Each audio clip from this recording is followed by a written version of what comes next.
choice, and there's no technical difficulty, essentially speaking. So that's only a matter of choice. So we still need the formal announcement of the China Manned Space Agency. Okay. So 1 year could be the longest that astronauts can stay up there, but you were saying about the shortened visits. So what's a sort of a feasible turnaround for that, though? A month, are we talking, maybe at a time? Usually, we should have a good balance between the cost and also the convenience of the impact of the gravity to astronaut. If you change the crew too frequently, then it will be too much cost spent on the launch and landing of a single spacecraft. But if it lasts too long, it will have very serious impact on the bodies. So half a year is optimized. So there's no exception that in the International Space Station also usually the turnover takes about every half a year. So there is no difference between China and other countries. And it wouldn't be possible to leave the space station unmanned, right? At all it's times. Possible. It is possible? Yes, you know, but that's is it ideal? You know that we don't have in-orbit turnover during the Shenzhou 12 and the Shenzhou 13 mission. So we have the launch of the Shenzhou 12 and the Shenzhou 13 spacecraft to the Tiangong space station, and after the mission, they will go back to the Earth and switch the status of the station from a manned status to an unmanned status. Oh. So right now the astronauts are sitting there. That's the hatch that they'll be going through. You can see the hatch on the payload fairing. Yes, on the right side of the screen. They will enter the Shenzhou spaceship with this from this hatch. And they're just waiting now to get a little health checkup, right, to make sure everything is okay. There will be many crew from the Shenzhou spaceship system and those from the astronaut system. They will have some necessary medical checks and also to help the astronauts to configure their IVA spacesuit. We can hear the voice from the ground control of the Jiuquan Satellite Launch Center. Just double checking that everything is in order. Yes, they will not only check about the launch pad, the Shenzhou spaceship, and the launch vehicle. They will also check the status of each ground stations. So this is the launch pad that we're looking at, the launch tower. You know that the rescue team for the launch and for the re-entry is the same team. So this will save a large amount of money because all this will be conducted by the same rescue team. If so, during the ascending phase, if anything wrong happens to the launch vehicle and the Shenzhou spaceship, the rescue team can find the astronaut when they have an emergency landing as soon as possible. So they're experienced in this already? Yes. So they're changing boots for them now? They will take off their boots because the boots is a good protection and a very necessary protection to protect their IVA spacesuit. They were taking it off just now, but they'll be putting it on a little bit later. They've already taken off their boots. And so they'll be entering the the spacecraft without their boots on. Without, yeah. And then they'll be putting it on later in the. No. They won't be again until they get onto. They will not necessary to take that again because it's just to protect on the ground. Okay. So they don't need it again even on the space station. They don't need that. Yeah. Oh. That was a short use for the boots.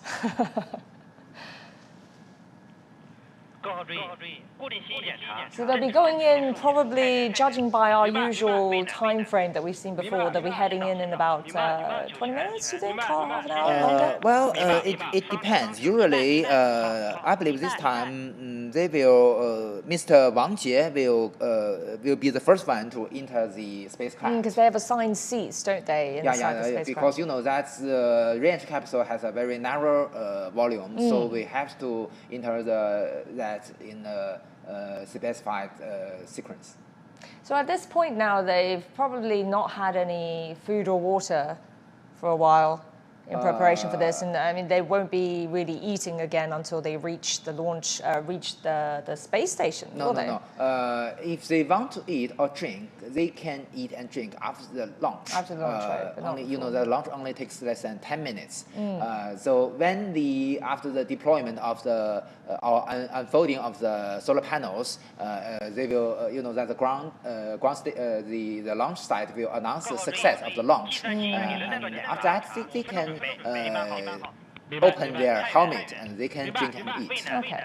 Oh, you see the hatch door is open now. The hatch is open and they're passing some gear inside. I assume this is for doing They the still tests. have the ground staff inside the orbital module and inside the re-entry capsule to check and examine everything. And also they will help the astronauts to go inside. Because you know that at this moment we're still under the influence of the Earth's gravity, so we must be very careful. So it's in a vertical status. So the orbital module is just above the re-entry capsule. So we must enter the orbital module first, and then go down to the re-entry capsule. So we're just looking at that little panel to the right there. That's just giving some stats there. We've got 2 hours and 23 minutes to go until launch. The wind speed is only 1.2 meters per second. That seems pretty good, pretty calm. Wow, And, that's a very good condition. Yeah, 24 degrees. Yeah, very and comfortable. high visibility, more higher than over 20 kilometers. And then the cloud, it says that the last 0. So this is pretty ideal conditions then. They waited. There was some concern leading up to this day. I also visited this launch complex in 2019. It's really impressive. So this very large launch complex, and you know that you can see that the service tower can hold the launch vehicle very tightly and form a closed volume to protect the launch vehicle with the right temperature, with the right humidity, and also it has air conditioners to keep it in a very good status. Also, you can also notice besides the blue arms and platforms, there are also some orange arms to connect it with the launch vehicle. Right. We can hear the voice of the ground control. It's spots the across commander China. of the Jiuquan Satellite Launch Center. He's still checking everything. And they're checking with the various different stations, monitoring stations across China, right, which will be tracking the route of the spacecraft. Yeah. As I mentioned, we adopted the zero launch window since the Shenzhou 8 mission. Right. But after so many years, we also extend the zero launch window to we call a narrow launch window, which means that we can utilize the margin because you know that the capability of the launch vehicle is stronger than we needed. So you can use this margin to wider the launch window from 0 to maybe several seconds or even several minutes. So this can increase the reliability and the possibility of the success of a mission. Professor, do we know how the payload capacity of the Chinese spacecrafts compare internationally? I mean, so this one's now increased by 20%. Is that a large number compared to what other different space agencies are capable of? Well, 20% is a comparison with itself, with the past configurations. So the total capacity. This is because we already optimized many subsystems of the Shenzhou spacecraft. Oh, you can see this is a camera mounted inside the orbital module. You can see cargoes everywhere. And you can also see how small that space is inside. Yeah, exactly. So the total volume of the orbital module and the re-entry capsule, I believe that the total volume is about 7 cubic meters. So it's very narrow space. And you've already seen that, as I mentioned on the previous video, the camera mounted inside the orbital module. Today we use the orbital module also as a cargo bay. For bringing more scientific research instruments to the Tiangong space station. Also, I believe there are fresh fruit inside to bring some for the Shenzhou 19 crew because they have already, for a long time, they need some new fresh fruit. They also do grow some vegetables up at the space station, right? I remember seeing a report about that, saying they can grow some greens. They can enjoy the vegetables planted by themselves, but usually it's only a very small amount. And simple things to grow, right? Like lettuce. The first one to taste the vegetable, I think, is just during the Shenzhou 14 mission, Mr. Cai Xuzhe. I can still remember that this is also another coincidence. You know that Mr. Cai Xuzhe is the commander of the Shenzhou 19 crew, But Mr. Chen Sorry, let me will just meet interrupt us. you there, Professor Yang. So we've got the astronauts going in there. That's Wang Jie heading in first. Exactly, 03. Yes, his code is 03. He will go first. And he has to lie down and scoot in. You can see that the ground crew help him to protect the helmet from any damage. And there's still someone inside helping to bring him in as well. Exactly. So he will go first. Yeah, this is the orbital module. It's an incredible speed. So, squeeze, sorry, rather. So, you know, as you're saying that they've increased the payload so they can store more cargo in there, but is that sort of, does that compromise in how much space the astronauts have? You know, will they have less space in order to accommodate more But you know that we gear? conduct the faster rendezvous, don't you? So it's not very necessary. If this stays there for 2 days, it will be another matter. Okay. So they can manage to be squished for a little bit. Yeah. So the ground crew help Mr. Wang Jie, Dr. Wang Jie, to go from the orbital module here to go down to the re-entry capsule. Then he'll be strapping himself in. The crew doesn't go into the module itself, do they? Yeah, yeah. So there is another hatch between the orbital module and the re-entry capsule. So Mr. Wang Jie is already entered the re-entry capsule. And who will be 02? Who's 03. going in? He's 03. He's a flight engineer for this mission. And the 02 will be Chen Zhongrui. Exactly. So Dr. Wang next. Jie is the third flight engineer for China's space missions. The first one is Mr. Zhu Yangzhu. The second is Ms. Wang Haoze, and he's the third one. So this was pretty much the setup that the composition that we can expect for all future. Yeah. So what you see, look, this is a camera mounted inside the re-entry capsule. There's Chen Zhongrui about to go in 02 there. He will be the second to enter the capsule. And the last to be the captain. So Mr. Chen Zhongrui is also a pilot. He will be the backup of Commander Chen Dong during the ascending phase and during the landing phase. If anything wrong happened to the autonomous piloting mode, they will switch to manual pilot. So they can be recognized as backup of each other to ensure the safety. Professor, how much time would these three men have spent with each other prior to taking this space mission? You know, the training they'd have to do, they'd have to know each other incredibly well. Are we talking half a year, even longer? Usually living, 1 or 2 together? years. When the crew is the combination is confirmed. Usually.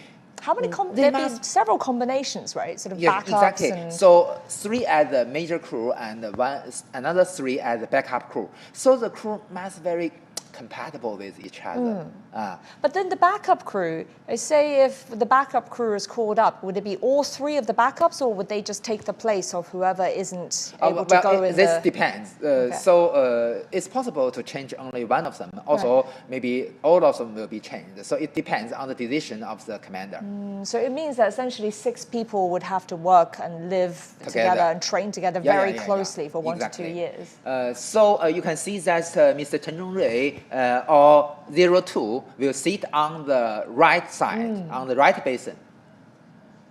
And you know that the 02 has another very important role during the landing. He will in charge of cutting the ropes of the parachute. Yes. Because only on his side we have the button.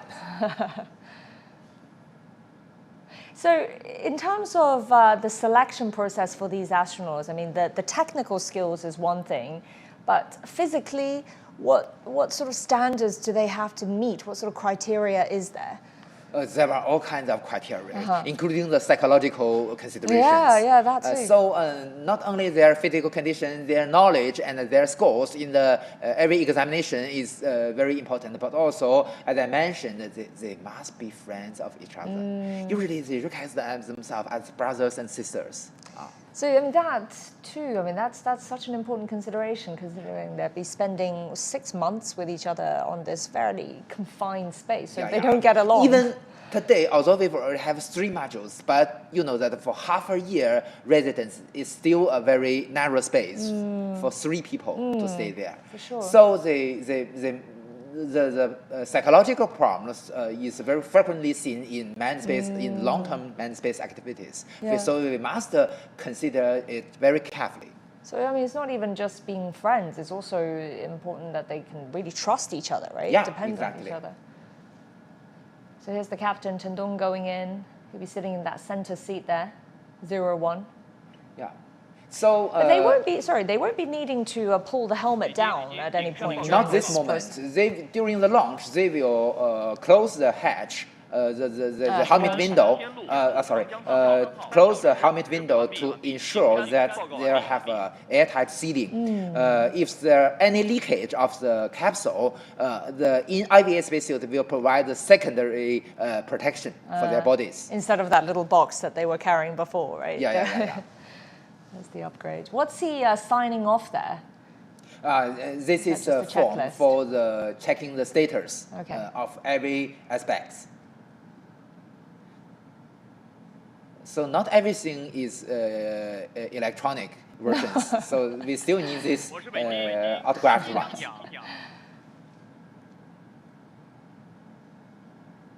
So they'll be heading in there, and then they'll be waiting in there for another 2 hours before the actual liftoff. Yeah. So 5:17. still many preparations we need, and the Mr. Chen Dong, you know that he's commander, so he's in charge of everything. Yeah, it's taking him a longer time to get into the actual module. I guess he's doing final checks as well. So with the help of the ground crew, he will finally enter the re-entry capsule and sit in the middle. So 2 hour and 12-minute wait. Yeah. So you can see how narrow it is, and so they can only enter one by one. And also 02 and 03 must go first. That's just out of a practical concern. And we can hear once again the Beijing Aerospace Command Center checking in with various different stations. So you can see that from this camera tool, we can on the near side is Mr. Wang Jie, and on the far side is the Mr. Chen Zhongrui, and Commander Chen Dong will sit in the middle. So every basin is specially designed for the for the certain astronauts to fit their shape of their body, to give the maximum protection during the launch and the landing. So they're all signing this form now, and I presume that's what was that a checklist as well? So you were saying that the temperature can be very well regulated in this space. So there are ventilations and also air conditioners inside. So the temperature is really comfortable for the astronauts. Like a 20 degrees? Maybe 20 to 22, 25 degrees Celsius. But you know that because the IVA spacesuit should provide the right protection for in case of any leakage. So usually it's relatively weak for the bring the heat outside. So we need the ventilation devices to keep it cool enough. Because without the ventilation system, the astronaut will feel very, very hot. And this is much lighter than the EVA suit, the extravehicular suit. Much simpler than the EVA spacesuit. So what's the weight difference? You know that this IVA spacesuit is not an independent one. So you can see that they will connect a pipe to their bodies. So they will provide the electricity, provide the ventilation, provide the oxygen from the spacecraft itself. So that is the reason why it can be much smaller and much lighter than the EVA spacesuit. How light are we talking about? How many kilos? Well, I believe that it's less than 20 kilograms. Less than 20 kilos. I mean, we say light, but that's still a lot of weight to be carrying around, though. Ensure it can work in vacuum conditions. That's true. So, it certainly looks bulky, but the EVA then, what's EVA the weight is about 130 kilograms, I believe. 130 kilos. Very, very heavy. Would they have to wear these and train in these on the ground as well? But obviously, not in every circumstances. For some training, they can wear the ordinary clothes. Well, because we're talking 130 kilos, but then again, they're in the microgravity environment, so they're not feeling that weight. You know that the most dangerous part of a flight mission is during the launch or the ascending phase, and also during the landing. So only in these two phases, and also in that some critical moment, for instance, during the docking phase, they need to wear the IVA spacesuit. Which usually you know that in these phases, it is most possible case to cause some leakage of their capsule. That is the reason they must wear their spacesuits during these phases. But in other moments, it's not very necessary. So Professor Yang, so just talk us through what we can expect next. So for the next hour or so, this will just be the ground staff, all the teams doing the extra checks. Yeah. And then the astronauts themselves will just be sort of taking it easy inside, waiting. No, they will be very, very busy. Usually you can see that maybe the commander or the pilot will hold his manual.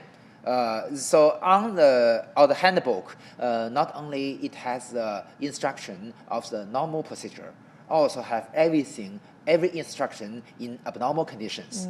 This is one important factor for the training of astronauts. This is something he must have read time and time again. You know, he must know it just completely off by heart. For the ordinary people, usually it means so boring.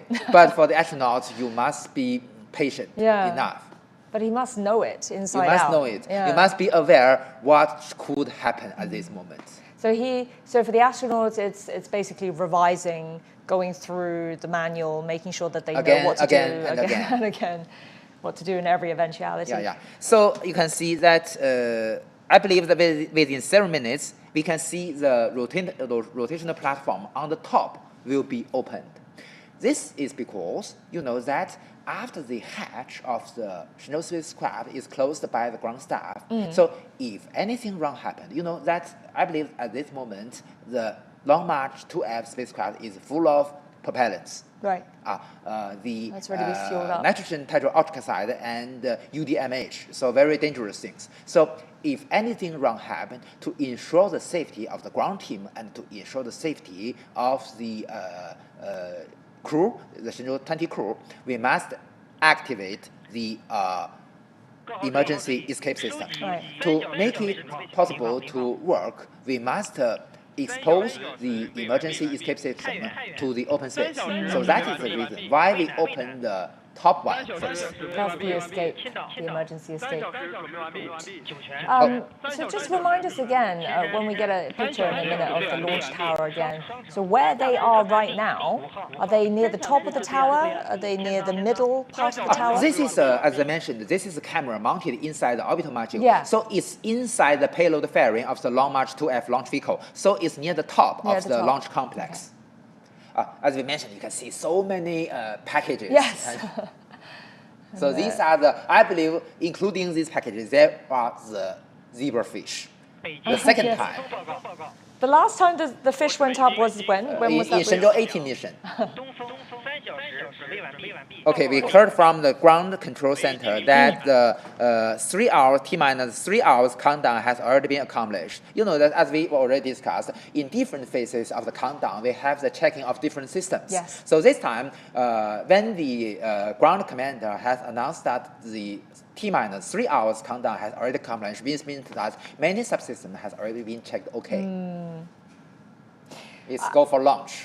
I mean, obviously, they will want to leave nothing to chance, and the teams will have checked things again and again to minimize risks. But if we're talking about, you know, the potentially things that could go wrong, what sort of aspects what would be the most risky aspects here that they'd want to double check and triple check and make sure it's okay? What are the biggest risks here for? Well, during the launch phase, so if anything wrong happened, for these kind of things do happen before in other countries, you know that maybe the propellants will be ignited, or maybe some explosion will happen. So the emergency escape system of the Soyuz launch vehicle do save the lives of the cosmonauts before with the help of this system. So that is the reason for, you know, that in space industry, the spacecraft, the launch vehicle, usually we have a very small class called the human-rated launch vehicle, which means that this launch vehicle, the reliability is high enough to bring human into outer space. Right. So today, the only human-rated launch vehicle in China is the Long March 2F. Sorry. Not only the reliability is very high, but also it has an emergency escape system different from any other launch vehicle in China. And that's why then as soon as the astronauts have gone in and sat down, they open up that top level, as you were saying, to enable the escape top hatch. rotational platforms Right. to expose the emergency escapes to the open space. So maybe at this moment, the ground staff is now closing the hatch of the side hatch of the orbital module. Right. And then in a few minutes, they'd come out and they'd close this hatch that we're seeing here On the payload now. fairing. And then it's just a matter of kind of waiting and checking. Yeah. Until So the we can launch see time, the about 2 hours monitoring cameras. So on the bottom right is the camera in the re-entry capsule. On the top right is the camera inside the orbital module. Now, they're all very well suited up and masked up as well, and I presume this is to try and keep the environment as safe as possible for the astronauts as well. Exactly. And also, you know that they are not only waiting for the ignition, but also you can see that on the bottom right just now, the camera shows that the astronauts are doing some preparation work. For instance, they need to fasten the safety belt, and also they need also to from the instrument inside the capsule, they need to check if the status is okay. Right. And once they start with the other rotational platforms, that's when the ground staff will want to be leaving the vicinity, right? So they will leave the launch complex in different batches. Right. And we must count if it is the right number. Yeah, make sure everyone's there. Yeah. So no one will be there. No, there's no one. No one will be at left the there launch pad except the astronauts. Right. So it is very interesting, you know, that in this service tower there is a very long channel for the ground crew to go very fast down to the underground protections. So this is very interesting, and many of my colleagues experience the fast descending. On a lift? Or would it be no. like a fireman's this is pole? a very soft pipe. You can stay there and with your arms to keep slow down your speed. So like a slide? Exactly. So you know that in emergency from the top cases, it's platform necessary there's to a slide to go all the way down. You know that, as I mentioned, these kind of dangerous things do happen in other countries before. So abnormally, the launch vehicle ignited. The engines ignited. So this is a very extremely dangerous thing for the ground crew. Absolutely. So we must have the countermeasure to meet this kind of uncertainty. Oh, so you're saying that they have a pipe, essentially a chute there? Yeah. Like a slide from the top platform all the way down to the underground. And so they can get down there in a couple of seconds. So there is a closed room to ensure their safety, to isolate the high temperature, the vibration of the ignition of the engines. And that's something that has been in place in the launch pad for several Since the construction, we've already have this measure. That's actually the first time that I think we've talked about this. That's pretty fascinating, actually. Yeah. So this is very necessary because you know that one very remarkable feature of a manned space mission is the ground team leave the complex very late because they need to take care of the astronauts and do every necessary steps. All right. Well, we've got our reporter Zheng Yibing, who's at the launch pad there, and let's bring him in again to find out a bit more of what's happening on the ground there. Hi, Yibing. So we've been watching the astronauts, get into the spacecraft and make themselves comfortable there. What are you seeing there? What more can you tell us? Well, yes, Joey, now it's about 2 hours ahead of the launch time of the Shenzhou 20 manned spacecraft. And the Shenzhou 20 crew members have arrived at the launch complex behind me after they set out from the Wentiangge Pavilion residential compound for the taikonauts. And it is also the time for them to get adapted to the Shenzhou 20 spacecraft. We know the Shenzhou 20 spacecraft has upgrades this time, with its carrying space and capacity increased by about 20%. For more about the status of the spacecraft, joining me now is Ms. Lu Guqing from China Aerospace Science and Technology Corporation. 罗老师您好，我们想了解一下我们这个航天员现在已经进入到了神舟20号飞船当中。那么在那个飞船已经做了一些什么样的准备给航天员们呢？ Right now, after -T It's 3.5 hours, and everything now is also waiting for the final checks because we also powered the rocket, and also we check that the return capsule, and also they're waiting for the taikonauts to arrive in the space station. So another question, we know that the Shenzhou 20 this time, and compared to the previous series, also have some upgraded, right? So would you please introduce a little bit about these upgrades? For the manned spacecraft, the main purpose is to be really good on safety and security and send our taikonauts to the space station. So we talk about the safety is above everything else. So we guarantee the safety, and then we look at the whole system, and also when it's upgrading and low grading of all these payloads, we try to save more spaces, try to upgrade and low grade more payloads. And this time, the orbit capsule, so that's also the loading capsule. We also to further save more places in terms of laying out our spaces, so that helps to save the places by 20%. And we know this year, and especially today, actually marks the 10th anniversary of Chinese Space Day. And also we talk about today is also a very meaningful day. From your angle, how you connected significance of today.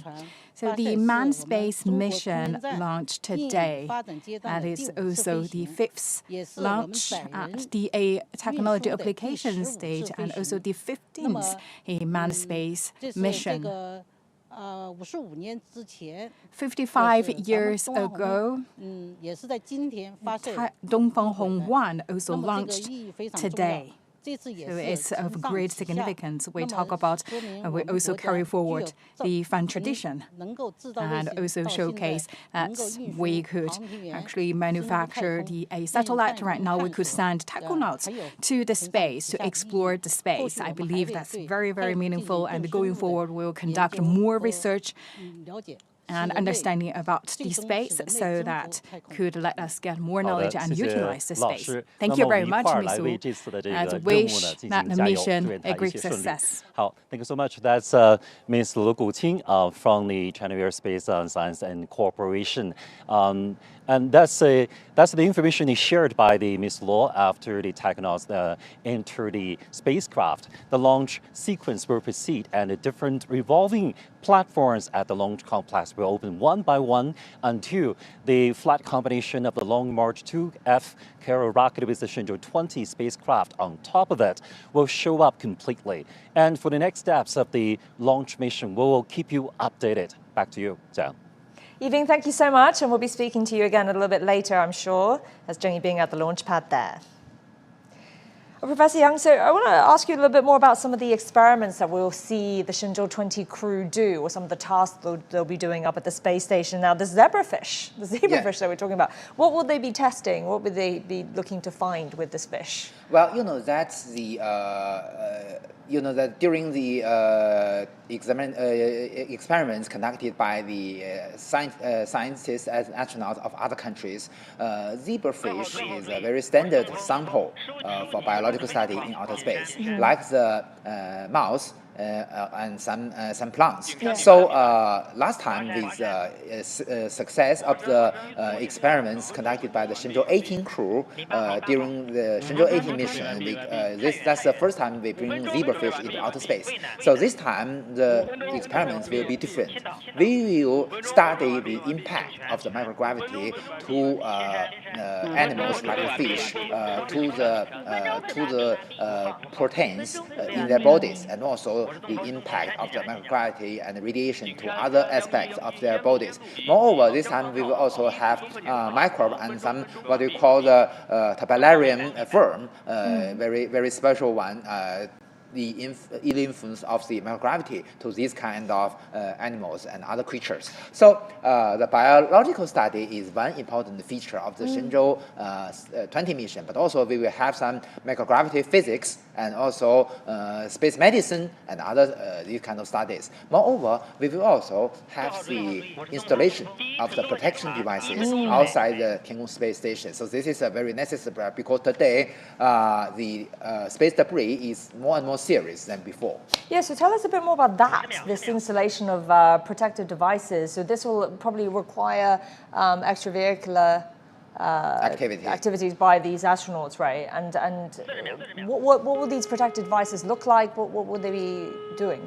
Well, apart from protecting the spacecraft. Sorry, you can see that the 03 Dr. Wang Jie has already closed his helmet. Ah, yes. Then Mr. Chen Zhongrui. So, as I mentioned, so the IVA spacesuit is the second protection for their safety if any leakage happens. Oh, Mr. Chen Dong also closed the face mask off. Is that not too early for them to start on this? They've got 2 hours to go until they take off. It is T-minus 2 hours and counting. Yeah. So, as shown on the screen, we will have the first integrated examination, which means that we will have the examination not only for the you can see the 3D animation of the lift off. Right. So this is a very necessary simulation which has all kinds of parameters, and most of them is the same one as the real liftoff. So this is integrated examination, or we can see this as a drill of the all systems, including the Shenzhou spaceship, the launch vehicle system, the launch site system, the telemetry and the telecontrol communication system, and also the rescue team. So they will in their right position and check everything. You can see the 3D animation of the liftoff. And also, at this moment, although everything is simulated, but it's very close to the real one.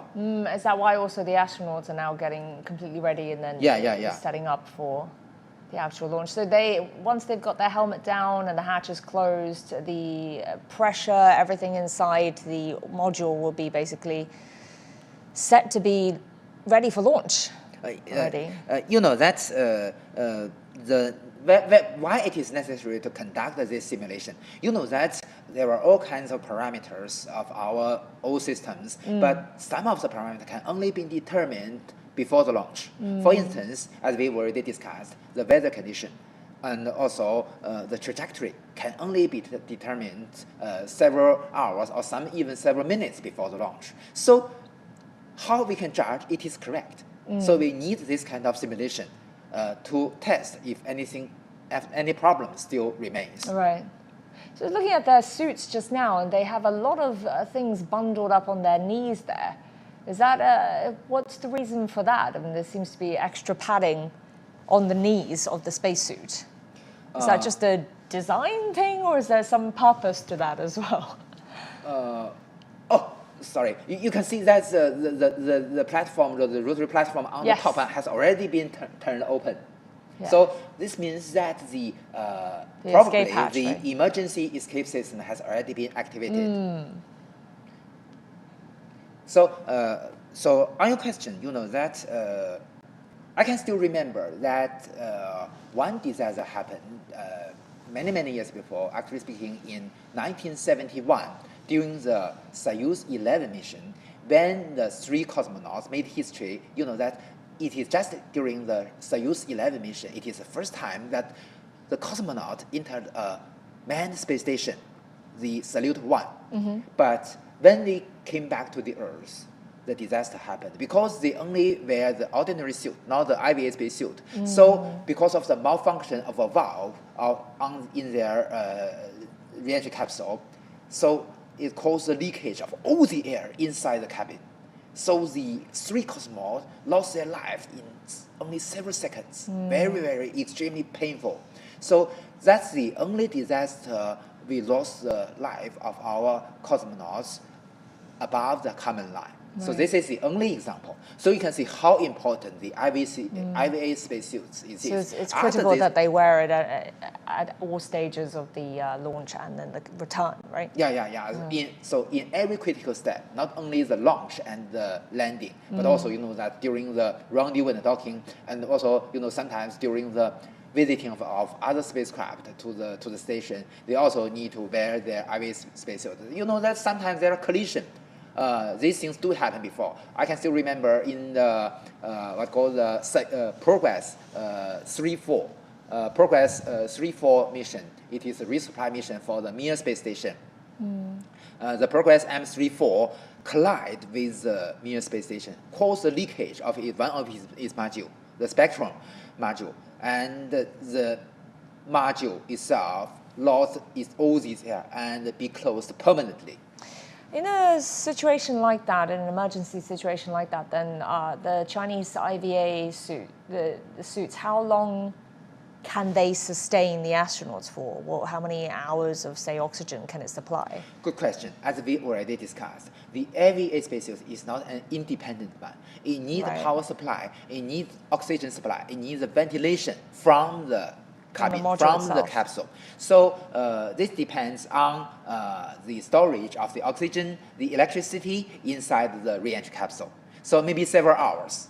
But so they're sitting down. They obviously came in independently with these suits on. They sat down. Have they hooked the suit up to the module itself? When you say it can't be independent of the module. Are they, so for the EVA spacesuit, absolutely it can work independently because they need to go outside the station and go from this place to that in a very long distance. Yeah. But these ones that they're wearing now, the IVAs. IVA spacesuit are they hooked up? Much lighter and right. much thinner than the EVA spacesuit. But you were saying they can't be independent of the module. They kind of depend on the module. But do they need to be hooked up to the module? Yeah, exactly. So that's the reason they need a pipe. Connect, and also there are cables inside to connect with their spacecraft.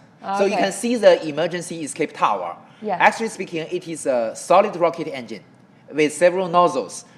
So in an emergency case, it can ignite and bring the re-entry capsule and the orbital module leave the launch vehicle as soon as possible in a very fast acceleration.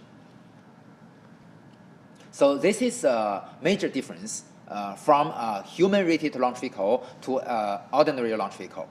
It must be have a very, very high reliability itself, and also have an independent emergency escape system to increase its reliability for the astronauts. Do you know, Professor Yang, what China's aerospace program is working on improving next? You know, are there any I guess, technical difficulties that they want to overcome or trying to improve on for the next launch, for the next crew that's going up? For example, shortening any of these times, rendezvous and docking, is that a concern? Is that something they want to do anytime soon? Shorten it down to like 4 hours, maybe 5 hours? As I mentioned, for the Tianzhou spacecraft, we've already conducted 3-hour fast rendezvous and docking. But you know that honestly speaking, the 6 hours is already comfortable enough for the astronauts. Because after the happening of the motion sickness in microgravity environment, they've already entered the Tiangong space station in a very large volume. So that will be very, very comfortable for them. And so no major challenges or major difficulties that the aerospace program kind of is focused on? As we've already discussed, for even already it is an ordinary routine for us, but still there are so many factors that is really, really risky. And also we must be extremely careful for any step, although it's already a routinary step. But you know that still at any moment we have so many uncertainty. For instance, you have the weather forecast for the wind, but still maybe even in the very clear weather, that the electric field in the atmosphere, still we must consider about it. So the lightning is extremely dangerous for a flying object. So we must consider about the electric field near the launch pad. And also, besides the wind condition, we also must consider about the weather condition along the trajectory. Because you know that in emergency cases, we maybe have an emergency descending to the ground or even to the ocean. So the rescue team, not only including the helicopters, the ground vehicles, but also some vessels in the Pacific Ocean. So we also must consider the constraints of these kind of things. Moreover, every time, usually we also have the space tracking ships in the Pacific Ocean. So we also must consider about the weather condition, the sea, the condition of the ocean itself to ensure that it can track the trajectory and provide the communication link between the ground stations and the Shenzhou spaceship. So it's all about just refining a lot of this technology, just making everything safer, more reliable. And Yeah. Although you know that every time we have some small improvement. For instance, today the Shenzhou spaceship usually we have as we've already seen, that we have the camera mounted everywhere. We have the live streams even during the flight. So today, the quality of the video has already been greatly improved. We can see very, very clear video. Aggregating the resolution is high definition, follows the high definition standard. And also, you know that with why we can increase the capability 20%, because many subsystems are minimized with the improvement of technology. For instance, many electronics can be minimized because capability and the volume and mass can be minimized for the Shenzhou spaceship. So we can freeze the space and freeze the mass for either for the payload or for the cargo bay. So this is the reason why the general specification of our Shenzhou spaceship do not have much changed. But every time we can spare more volume resources for the scientific research. Well, Professor Yang, thank you so much, and we will continue our discussion a little bit later. You are watching CGTN special coverage of China's launch of the Shenzhou 20 crewed spacecraft, and it will be heading to the Tiangong space station. It'll be lifting off at 5:17 p.m., so that is now in under 2 hours' time. And it'll be from the Jiuquan Satellite Launch Center in northwest China, which is what we've been looking at, the pictures that we've been looking at there. Do stay tuned for our live coverage.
So to bring you up to speed on the latest on the Shenzhou 20 crewed launch to the Tiangong space station, the 3 taikonauts, Commander Chen, Zhongrui and Wang Jie, they have entered the cabin, the space module, and they are preparing for the liftoff, which is in under 2 hours' time at 5:17 Beijing time. Do stay tuned to see the latest. After a short break, my colleague Hona will be here to bring you some news headlines from across the world.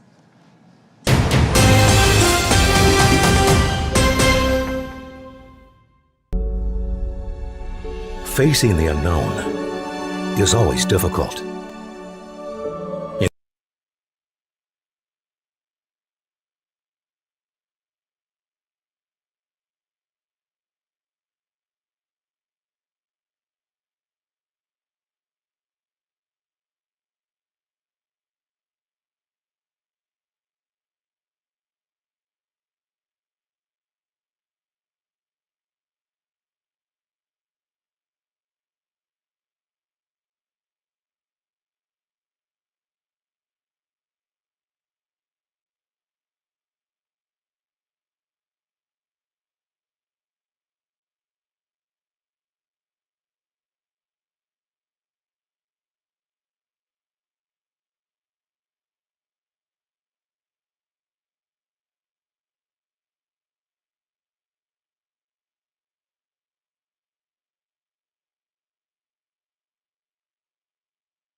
各号注意，我是景山，景山初给根数及分离点参数已发出，东风。东风收到。华山。华山收到。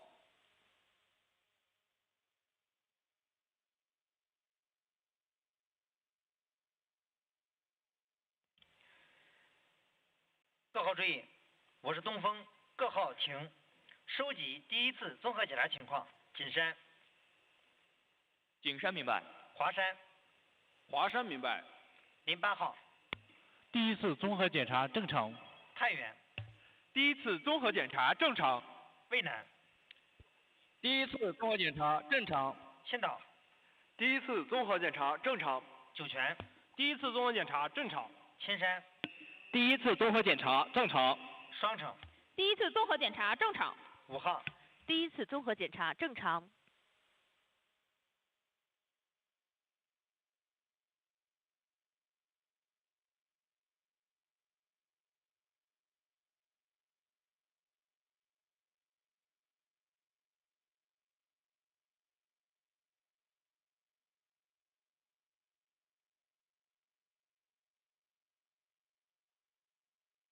东风，我是景山。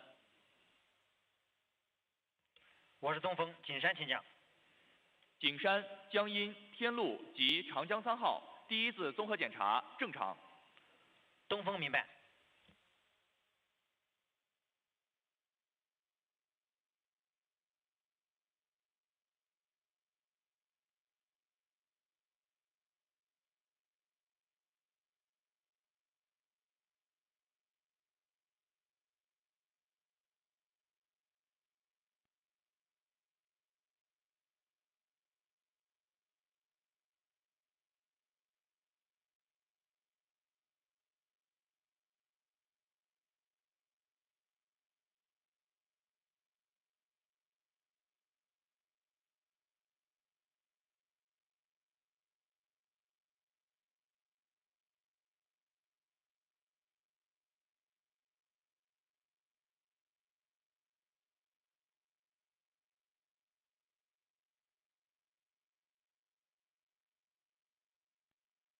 东风，我是华山。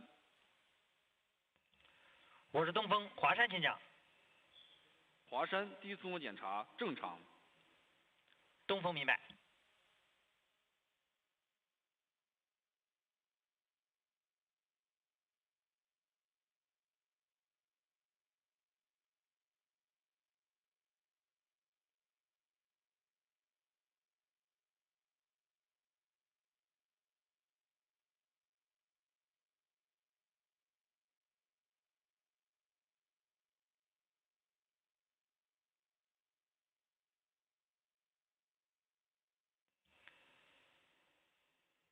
北京东风报告。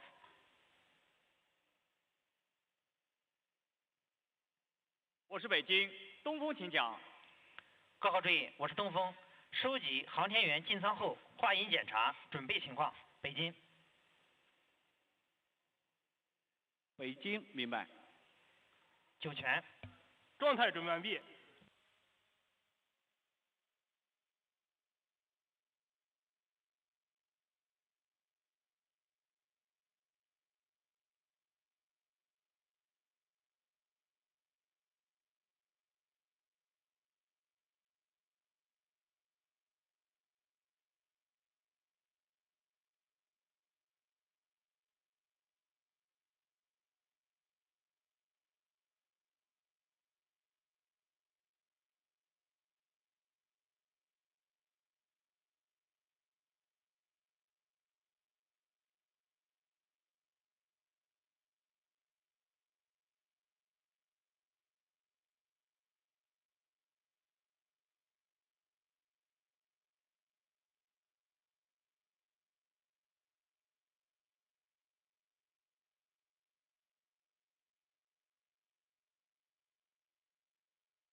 东风，我是北京。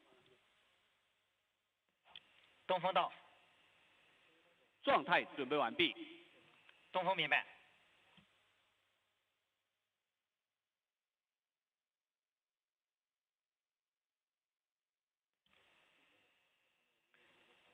0号，我是东风。0号到。话音检查准备完毕。明白。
东风，我是0号，航天员进舱后换衣检查正常。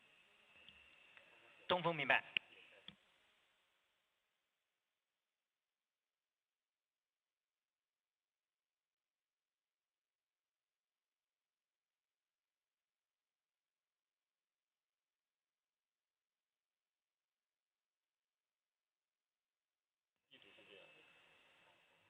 北京东风报告。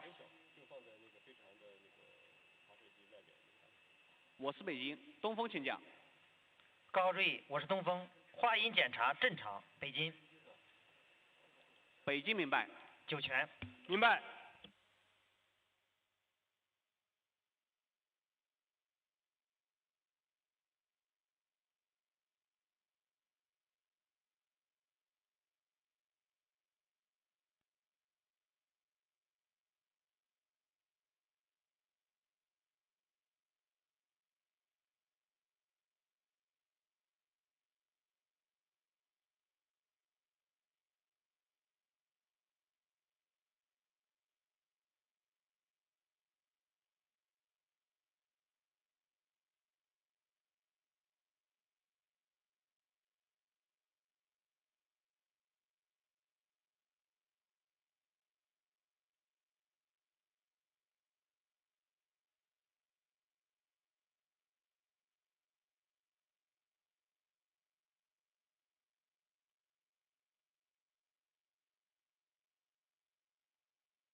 东风，我是景山。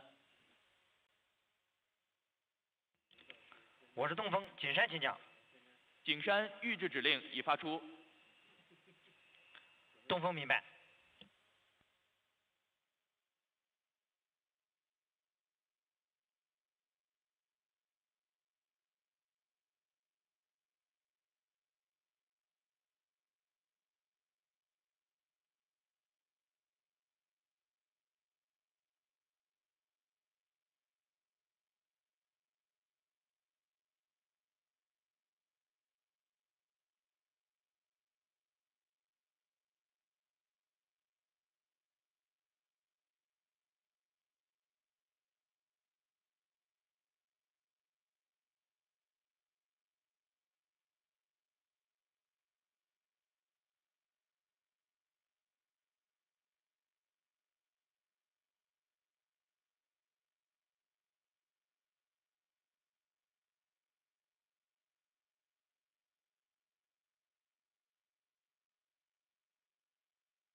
北京，景山报告。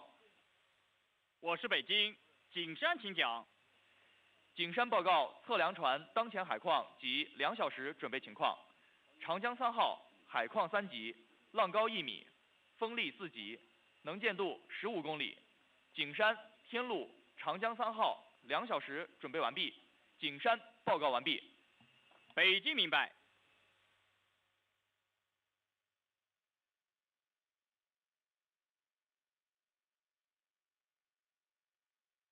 我是北京，江阴请讲。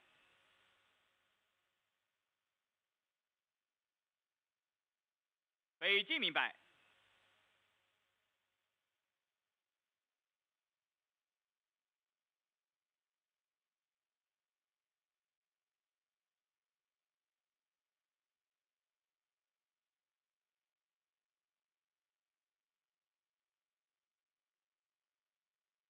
北京，华山报告。我是北京，华山请讲。华山2小时准备完毕。华山报告完毕。北京明白。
各号注意，收集2小时准备情况。0号。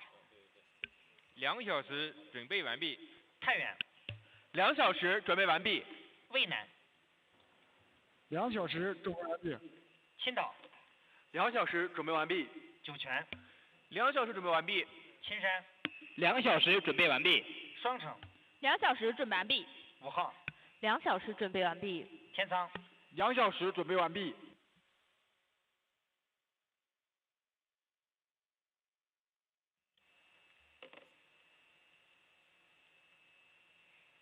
北京，东风报告。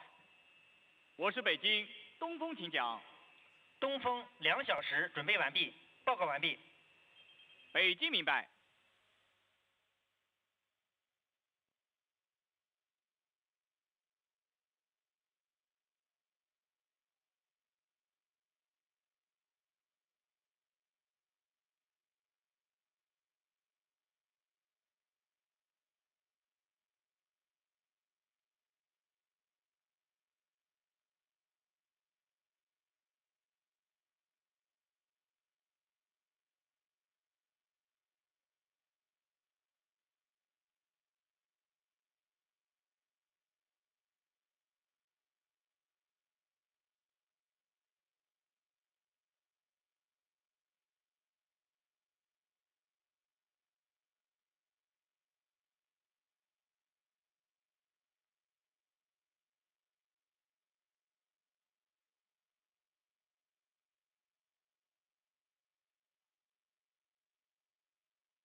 各号注意，我是北京，1小时准备。东风，东风明白。华山，华山明白。江阴，景山，景山明白。各号注意，1小时准备。0号，明白。太原，明白。渭南，明白。青岛，明白。酒泉，明白。青山，明白。双城，明白。 5号，明白。天仓。And also for the Shenzhou 20 team to begin their 6-month stay up on board the China space station. And also with just an hour to go until the launch of Shenzhou 20, here at Beijing Aerospace Control Center, we see a lot of determination and anticipation with all eyes on the spacecraft in Jiuquan. Back to you, Jiayang. Li Xuan, thank you so much. That's our reporter at the Beijing Aerospace Command Center. And meanwhile, we are looking at live pictures from Jiuquan at the launch center there. That is the rocket, the spacecraft there, and we're seeing the ground team doing some final preparations as they get ready to close the hatch. And we are now in the final hour. We've entered the final hour of the countdown before liftoff. And we have about, well, 58 minutes to go until the liftoff. So very exciting times now. Professor Yang, just talk us through some of the key checkpoints now until liftoff in this final hour. From the left of the screen, you can see the camera in the launch complex at the 9th floor of the launch complex. You can see that at this right moment, the hatch of the orbital module, the side hatch, has already been closed. Look, and by this moment, the hatch on the payload fairing still not closed now. So I believe the next step will be the ground team will close the hatch. So this is the operation of the launch vehicle system. Because you know that the payload fairing is a very important part of the launch vehicle. And after the close of the hatch of the payload fairing, I believe that this will be the what we call the T-1 hour and counting. And so at this moment, I believe there will be another very important simulation of the whole launch procedure. So at this moment, many other parameters of the mission has already been confirmed, and at this moment, we can conduct another simulation like the previous one, just 1 hour before, a very comprehensive one. You can see this as another drill. Professor, I just want to draw your attention to what that ground staff there is doing. It looks like he's cleaning the outsides of that hatch door. Is that just to make sure that there's the seal is perfect, to make that to ensure that the seal is effective. So this is very important. You know that during the flight, especially during the initial stage, because of the high speed of the Long March 2F launch vehicle, so there will be very remarkable aerodynamic forces acting on the payload fairing. So if the airtight sealing is not a perfect one, so maybe some of the leakage cause the airstream to influence the safety of the orbital module. So this is very, very necessary and reasonable. Right, so they leave literally nothing to chance. Everything is very meticulous. It's just checked and double checked. So you may notice that just on the top of in the center of the top of the screen, you can see a small cylindrical part. Yes. So this is a rocket engine, which can also be part of the emergency escape system. So you know that in this emergency escape system, we not only have the emergency escape tower.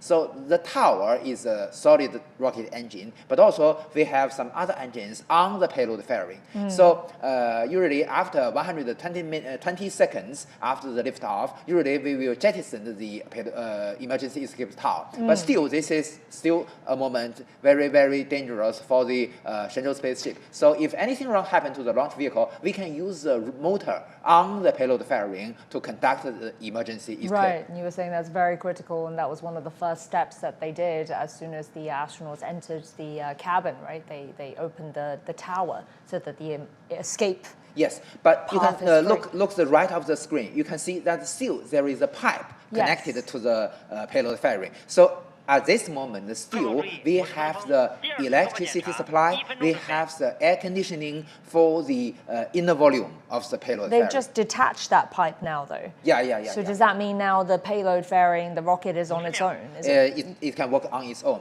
Right. But this moment, I believe that for the Shenzhou spaceship and for the Long March 2F launch vehicle, still we get the power supply from the ground, from the launch complex, because we must save the energy of the storage batteries inside the launch vehicle and inside the Shenzhou spaceship. When can we expect that to be detached then? Usually several seconds before the launch. Okay. So you can see, look, on the service tower, there are some, besides these blue rotational platforms, there are also some arms, mechanical arms in orange color. So there are pipes and cables on these arms, so still connected to the launch vehicle. Right. So you can see on the right of screen, it shows that it is T-minus 1 hour and counting, and also it's conducting the second integrated simulation and examination. How many of these integrated examinations will we see before the actual liftoff? Well, like the last one, we can see the 3D animation of the liftoff. So it's only last, I believe that maybe 10 minutes or so, because you know that's the flight from the liftoff to the unfolding of the solar panels. Usually it takes about 10 minutes. And at this point, until liftoff, the astronauts themselves, they're just in the module now, and as you were saying, they're just reading through these manuals, just getting themselves kind of psychologically prepared as well for this and all circumstances. And you may notice that just during the previous part of our live coverage, each of the Shenzhou 20 crew close the face mask of their helmet, and at this moment, they will check the airtight sealing, if it is effective, if there is any malfunction of their IVA spacesuit. So if anything wrong, we must stop and to handle this problem of their IVA spacesuit, because this is extremely important protection for their lives, as we mentioned, for every manned mission during the liftoff. So even if the re-entry capsule has some leakage, but still they can keep themselves safe enough with the IVA spacesuit. Right. Yeah, you can't be too careful with that. Yeah. And we're looking at the stats right now on the right, talking about the conditions on the ground there, and it does seem like everything is in good order. I mean, this is, something they've been concerned about in the lead up to the launch, right? Worried about sandstorms in the area. So, I mean, the sandstorms in Gansu, why then, factoring all these sort of weather difficulties, why is this area such an ideal launch site? Well, you know that there are different considerations to choose one launch site, but you also should follow the history. You know that the Jiuquan Satellite Launch Center is one of the major test range of China in 1950s. So it is very natural we choose this launch site as the right one for our manned space program. It also has its advantages. For instance, it seldom rains. So, as we mentioned, the lightning is very dangerous for a liftoff. Yes. And also, you know that we must consider about the uncertainty. During the launch, anything wrong can happen for the launch vehicle. So, if anything wrong happens, we must consider emergency escape. Right. You know that's the trajectory of the Long March 2F launch vehicle. If we locate the launch site in Jiuquan Satellite Launch Center, the advantage is that most of the path is on the mainland of China. So, if in most parts of our launch, if anything wrong happened, we can have our rescue on the land, in the mainland of China. So that is one advantage. So it reduces the difficulties of, say, if it landed in the water, right? Landing in the water will be more tough for the astronauts and for the rescue team as well. Right. Yeah. And also, this area is where they've chosen the launch site. It'd be fairly inhabited, right? Uninhabited. Exactly. So that's this is also very important. Quite right. So they must consider not only the astronauts, but also consider the residents nearby. So you can see the camera inside the cabin or the re-entry capsule, and Commander Chen sit in the middle, and on the far side is Mr. Zhongrui. And this is Flight Control Center in Jiuquan Satellite Launch Center. And we're seeing the countdown now. We've got 50 minutes and 19 seconds to go. Exactly. All right. Well, Professor Yang, we'll come back to you in just a few minutes. Now, from China's next steps in deep space exploration to the country's expanding international cooperation efforts, the administrator of the National Space Administration has spoken to CGTN Sun Ye and said that the country's space program will remain open, proactive, and inclusive. Thank you so much for taking this time, Administrator. What are the big moves for China's space development? In future, China's space program will focus on 4 key areas. The first is enhancing space access capabilities. The second is accelerating space exploration. We're expediting the implementation of Chang'e 7 and Chang'e 8 missions in Phase 4 of the Lunar Exploration Program, while actively promoting the build-up of the International Lunar Research Station in conjunction with the high-quality development of the Belt and Road Initiative. Simultaneously, we're implementing planetary exploration projects. Tianwen 2 plans to conduct asteroid flyby, sampling, return, and main belt comet flyby exploration in a single mission. We will systematically advance deep space exploration missions, including the Tianwen 3 Mars sample return and Tianwen 4 Jupiter system exploration and others. The third is expanding space applications. We will construct next-generation national civilian space infrastructure and develop our satellite internet system. The fourth is promoting the safe and orderly development of commercial spaceflight. What can you share with us on space cooperation? The China National Space Administration has announced international cooperation opportunities for the Tianwen 3 mission, welcoming international partners to actively participate in the mission and jointly explore Mars mysteries. Chang'e belongs to China, the world, and all of humanity. We've also announced the results of international applications for Chang'e 5 lunar samples and the selection results for Chang'e 8 mission's international cooperation projects. I believe China's circle of friends in space will continue to grow. In the future, the China National Space Administration will maintain an increasingly active and open stance, extensively conducting international space exchanges and cooperation, promoting the International Lunar Research Station, the Space Information Corridor under the Belt and Road Initiative, and the BRICS remote sensing satellite constellation construction and application, making new and greater contributions to protecting Earth, improving people's livelihoods, and serving human civilization's progress. We're talking about international cooperation. China and Pakistan are deepening their collaboration in space exploration. The past decade saw the two nations sign several agreements covering key areas such as satellite research and development, launch services, and ground station construction. As Daniel Khan reports, these achievements have sparked excitement in Pakistan, ushering in a new era for the country's space ambitions.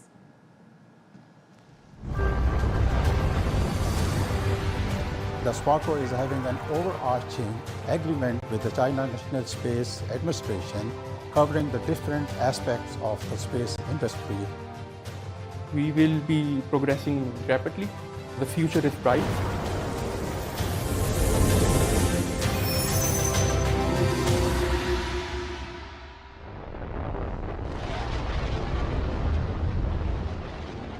"2024 marks a historic milestone for Pakistan's space ambitions as China's Tianhe 6 space probe soared towards the moon. Aboard it was Pakistan's first ever lunar CubeSat satellite, a symbol of a deepening partnership between China and Pakistan in space exploration.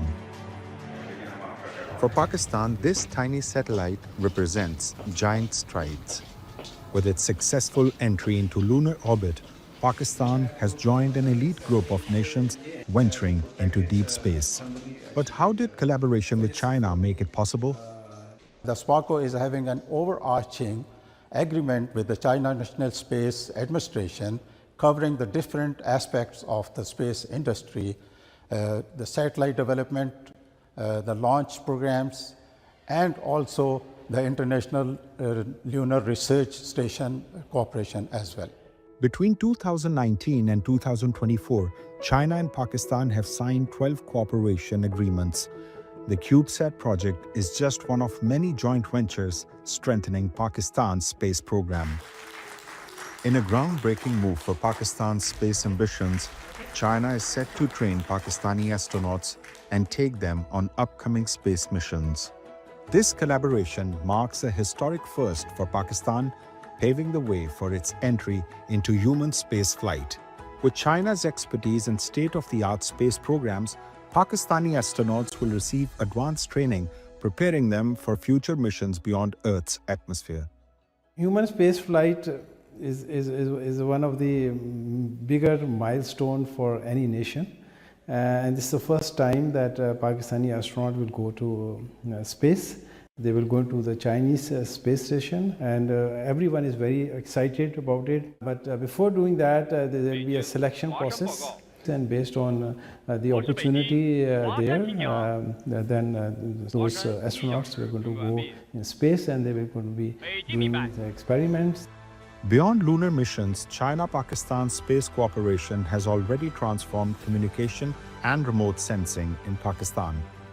The three major satellite projects, COMSAT-1R, Remote Sensing Satellite 1, and the latest multi-mission communications satellite launched in 2024 have had a profound impact. The new satellite transforms digital access in remote Pakistan. Tianhe's 8 mission, the rover project is now formally selected by the China's National Space Agency, CNSA. And now at this moment, the preliminary design process has started, and also the process for the interface. So interface is very key thing. So interface requirement process has also started. So the rover will be going in 2028, will be landing on the moon and doing, and of course they will carry a lot of payloads, scientific advanced payloads. So we'll be conducting those experiments. The partnership extends beyond technology. It's about knowledge sharing and talent development. Over the past 5 years, China has trained more than 200 Pakistani space professionals and established 3 joint R&D centers. China has been a long-term partner with Pakistan, and they are really interested to collaborate with us. And because Pakistan has, we don't have infrastructure to launch satellites and all that, and China has been the partner to launch all the remote sensing satellites that we have. I think that Pakistan is not self-reliant in the field, and through the interest of China, we will be progressing really rapidly. And it is a source of inspiration, a source of motivation to younger generation that the future is bright. The collaboration even extends to agriculture and medicine. In 2022, China and Pakistan launched a space breeding program, sending 7 important Pakistani medicinal plant seeds to space to study their growth in microgravity. With each mission, Pakistan moves closer to the stars, and with China as a partner, the journey is off on a strong start. Space for All, a new chapter in China-Pakistan friendship. Daniel Khan, CGTN, Islamabad. China and Europe too have been collaborating on space exploration, and since the 1980s, this partnership has led to the joint development and launch of remote sensing satellites and astronomical satellites.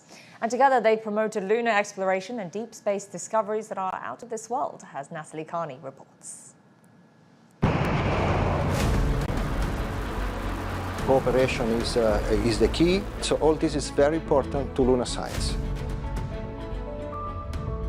I think we have established a relationship of trust and also friendship.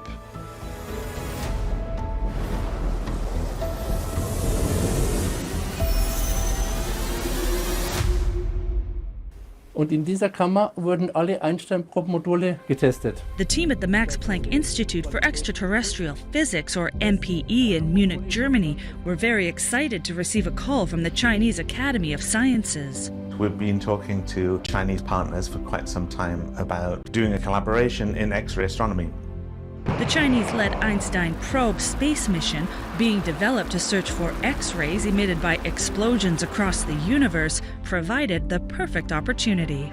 We were excited to be involved in this project. We have expertise that we've developed over many years, over decades really, in building sensitive imaging and spectroscopic X-ray telescopes. And this is exactly what you want to do with a mission like Einstein probe. MPE have designed 2 X-ray telescopes which are now taking detailed scans of the sky from the Einstein probe in search of black holes and neutron stars.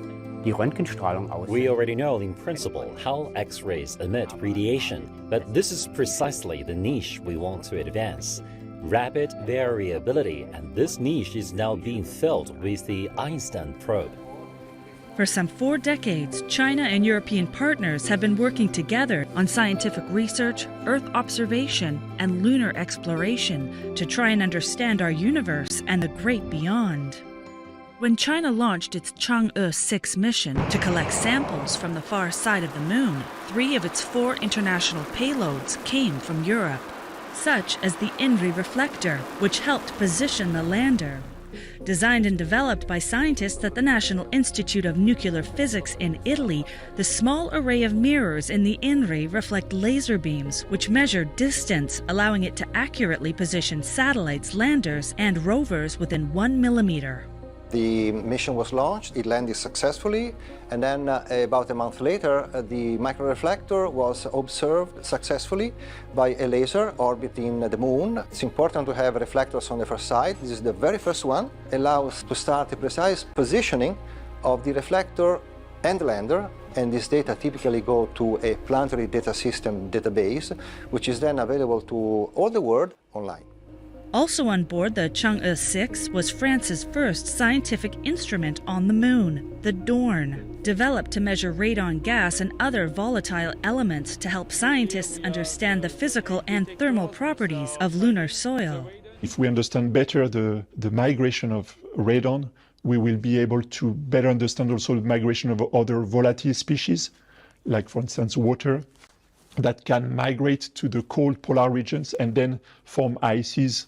That is a prime interest for the future Chang'e 7, Chang'e 8 missions and or missions from other international agencies. French planetary scientists are also working jointly with Chinese teams to detect and study gamma-ray bursts in outer space through a mission called the Space-Based Multi-Band Astronomical Viable Object Monitor. The first gamma-ray burst was detected with the Chinese gamma-ray monitor instrument, and since then, we have accumulated a lot of data.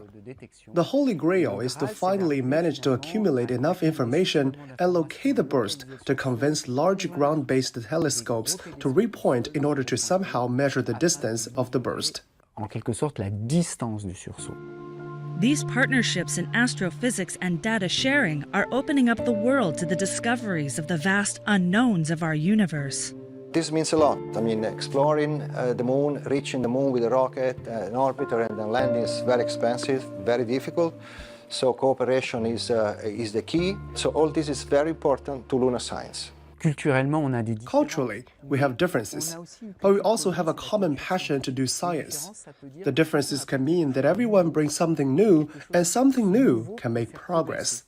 I think we have established a relationship of trust and also friendship between the two sides. It's opening up a completely new discovery space. And really, without the combination of the European technology and the Chinese technology, this would not work. It needs both, and therefore it's a perfect collaboration. Many more projects are already in the pipeline, as Chinese launch capacity, coupled with European scientific expertise, is advancing space science and enhancing the possibilities of exploring far beyond what scientists once thought possible. Natalie Carney, CGTN, Munich. All right, we're looking at live footage from the Jiuquan Satellite Launch Center in northwest China. This is where the Shenzhou 20 crew of 3 men will be heading and lifting off from to head to the Tiangong space station, where they'll stay for about half a year. Now we're looking at the launch pad right there, and Professor Yang, so we earlier talked about how the top platform is the first one to open up, and we can see in just the last 10 minutes or so, the very bottom platform rotating platform has now opened up as well. So we've got 2 more platforms to go in the middle. Now, I understand from you that why it's so critical that the top one for the emergency escape route is guaranteed for that one to be the first to open. But what about the other 3? Is there a particular reason why they go in that order from the bottom up, or is that also just practical reasons? Well, you know that there are in total there are 4 rotational platforms. Yes. So as we've already discussed, the first one is open on the top because to make it is possible for the emergency escape system to work.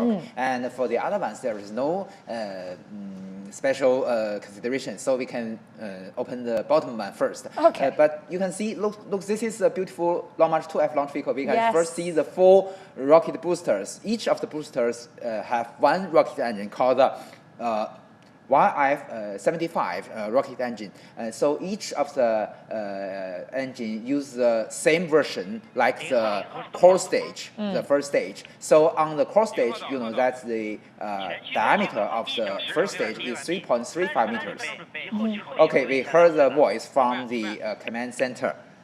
So also, as you asked, so now the bottom platform has already reached its final position, and now we can see the rotationing of the second and the third flat platforms. Yes, so you know that this launch complex will come into use during the Shenzhou 1 mission in 1999. So although you know that the basic configuration of this launch complex has not been changed, but you know that we have a very good maintenance of this launch complex. And the service tower, each time before the launch, we must have a very comprehensive examination and also a test for this. For instance, you may consider that how it will be if some of the motors will not work during the rotation of the platform. That would be disastrous. So we must stop the launch sequence. So you can see the reliability, not only the reliability of the launch vehicle itself will influence the whole mission, but also the ground facilities. So this is very important. Another example is that you can see that you know that we need a large amount of water during the launch, because you know that to protect the launch pad without the influence of the flame, the high temperature flames of the launch vehicle, the 8 launch rocket engines. So we must use a lot of water to cool down the cool down the surface of the launch pad. So this is also a very necessary step. So we have prepared this water, large amount of water. Sorry, did you say this has been in use since the first Shenzhou mission? This launch pad. Well, you know, that's the first mission, as I mentioned, the Shenzhou 1 mission in 1999. And this launch site has been in use, obviously, since then. More than 20 years. And so this launch tower that we're seeing as well, the same one. The exact same one, just been improved upon and maintained. So we need a lot of maintenance for this very complex launch service tower. And is that pretty standard practice internationally as well? I mean, most other agencies, they would have just the one, you know, regularly in use launch site as well. Right? You can see that in the previous introduction of the videos, the interview with the Pakistanians, you know that it's extremely meaningful. You know that today we are witness of the Long March 2F launch vehicle. You know that the Long March 2F vehicle is extended or improved version of the Long March 2E launch vehicle. Long March 2E is the first one in China with side rocket boosters. The maiden flight is in 1990. Just in this maiden launch, you know that the first satellite of Pakistan is a piggyback payload of this mission. Really, really meaningful. And also, as the introduction of the previous videos, you know that the first lunar satellite of Pakistan is also been launched by the Chinese launch vehicles. So you can see that China and Pakistan has a very, very close cooperation. And also, you know that Pakistan help with China. You know that near the second largest city of Pakistan, Karachi, we have a ground station for most of the manned missions during the return of our Shenzhou spacecraft. Usually, before our Kashi ground station have the direct connection with Shenzhou re-entry capsule, Kashgar, usually right. first will be the Karachi ground station. So you can see the Pakistan also has a contribution to the China. Wow, so I mean, it's very significant then that the first international, the first foreign national who will be on board the space station is also Pakistani, isn't it? So we've now got half an hour to go now. We're at the half an hour countdown point to lift off. And we're now seeing another rotational platform opening there. The last one. And Professor Yang, so earlier, we could see in the footage there's a lot of people obviously looking onto this and wanting to see the liftoff. This exciting moment. Yes. And their distance is about how many kilometers away from the launch site? At least 1.5 kilometers away. You can see that so the second and the third rotational platform is now leaving the launch vehicle. So just now we saw the video of the payload fairing.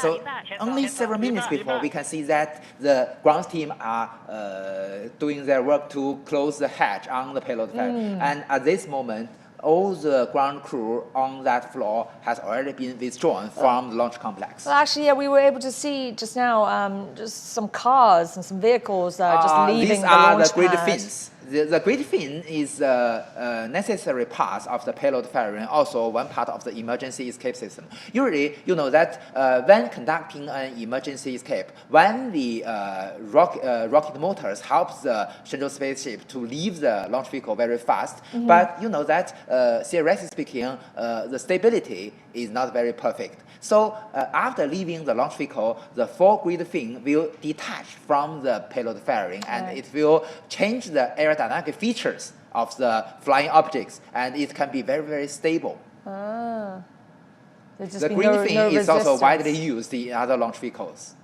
I mean, this must be for people, space aficionados, people who really do kind of keep up to date with this and like to watch these liftoffs. This must be a really exciting moment, right? Seeing the rocket. So now you can see like that this. on this video, we can also see the orange orange arms that you were talking about. mechanical arms connected to the launch vehicle. So at this right moment, still we have the cables, we have the pipes connected to our launch vehicle. Supplying the electricity. Exactly. And also the very important data. We can have the signals from the electronics of the launch vehicle. Right, and right now we're still able to see some ground staff there as well as some vehicles nearby, but they will be all leaving this launch site, the facility, so the very soon, ground team belongs to different systems. So they leave the launch complex in different batches. So in a different stage, there will be a team. They will leave the launch pad, and the leader of the team will count the number of people, so no anyone being missed. That's very important. Extremely important. So there's quite a few of these these orange arms that are connected at different levels. Yes. So on the previous video, we can also see the logo of China Manned Space Program. Yes. Yeah. And the three crew members, they are very calm at this moment. Yeah, so we have Chen in the middle there, and to his right, that would be Mr. Zhongrui, right? Zhongrui on the far side. Yes. So Dr. Wang Jie is on the near side. And so this makeup now, one payload specialist, one engineer, right? One flight engineer and two pilots. Right. But you may notice at this moment, they have already reopened their face masks. Because you know that in the previous sequence, they had it all sealed. They just need to conduct an airtight sealing check, so to check if the sealing is correct. So they have to close the face masks. But at this moment, not very necessary. So just before the launch, they will reclose their face masks to ensure the safety.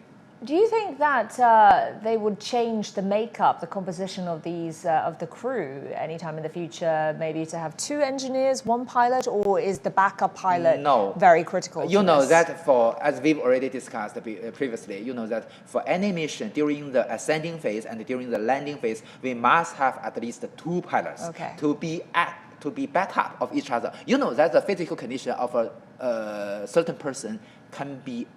Anything wrong can happen. So if he feels sick, the other backup can take his role. So this is a very necessary step to ensure the success and the safety of the crew. Right. So the only variable really is the engineer. So this is the advantage of the next generation. You see that for the next generation, the Mengzhou spaceship will be the next generation.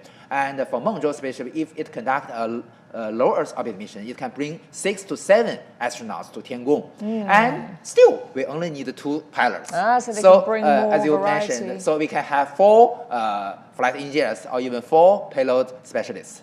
What about in the future civilian astronauts too? Maybe scientists, other people maybe have a chance of going up there? So as formal announced of China Manned Space Agency before, in the future with the Mengzhou spaceship, it is also possible not only have the scientists as you mentioned, but also we can have tourists. Tourists? Yes, I mean, it's possible. Yeah, I suppose so. I mean, that's already happening in other places in the world already, isn't it? It's already happened in other countries of the world. But honestly speaking, even if we can reduce the cost of an orbital visit to Tiangong Space Station to 1/10 of the current level, still it's not acceptable for the common people.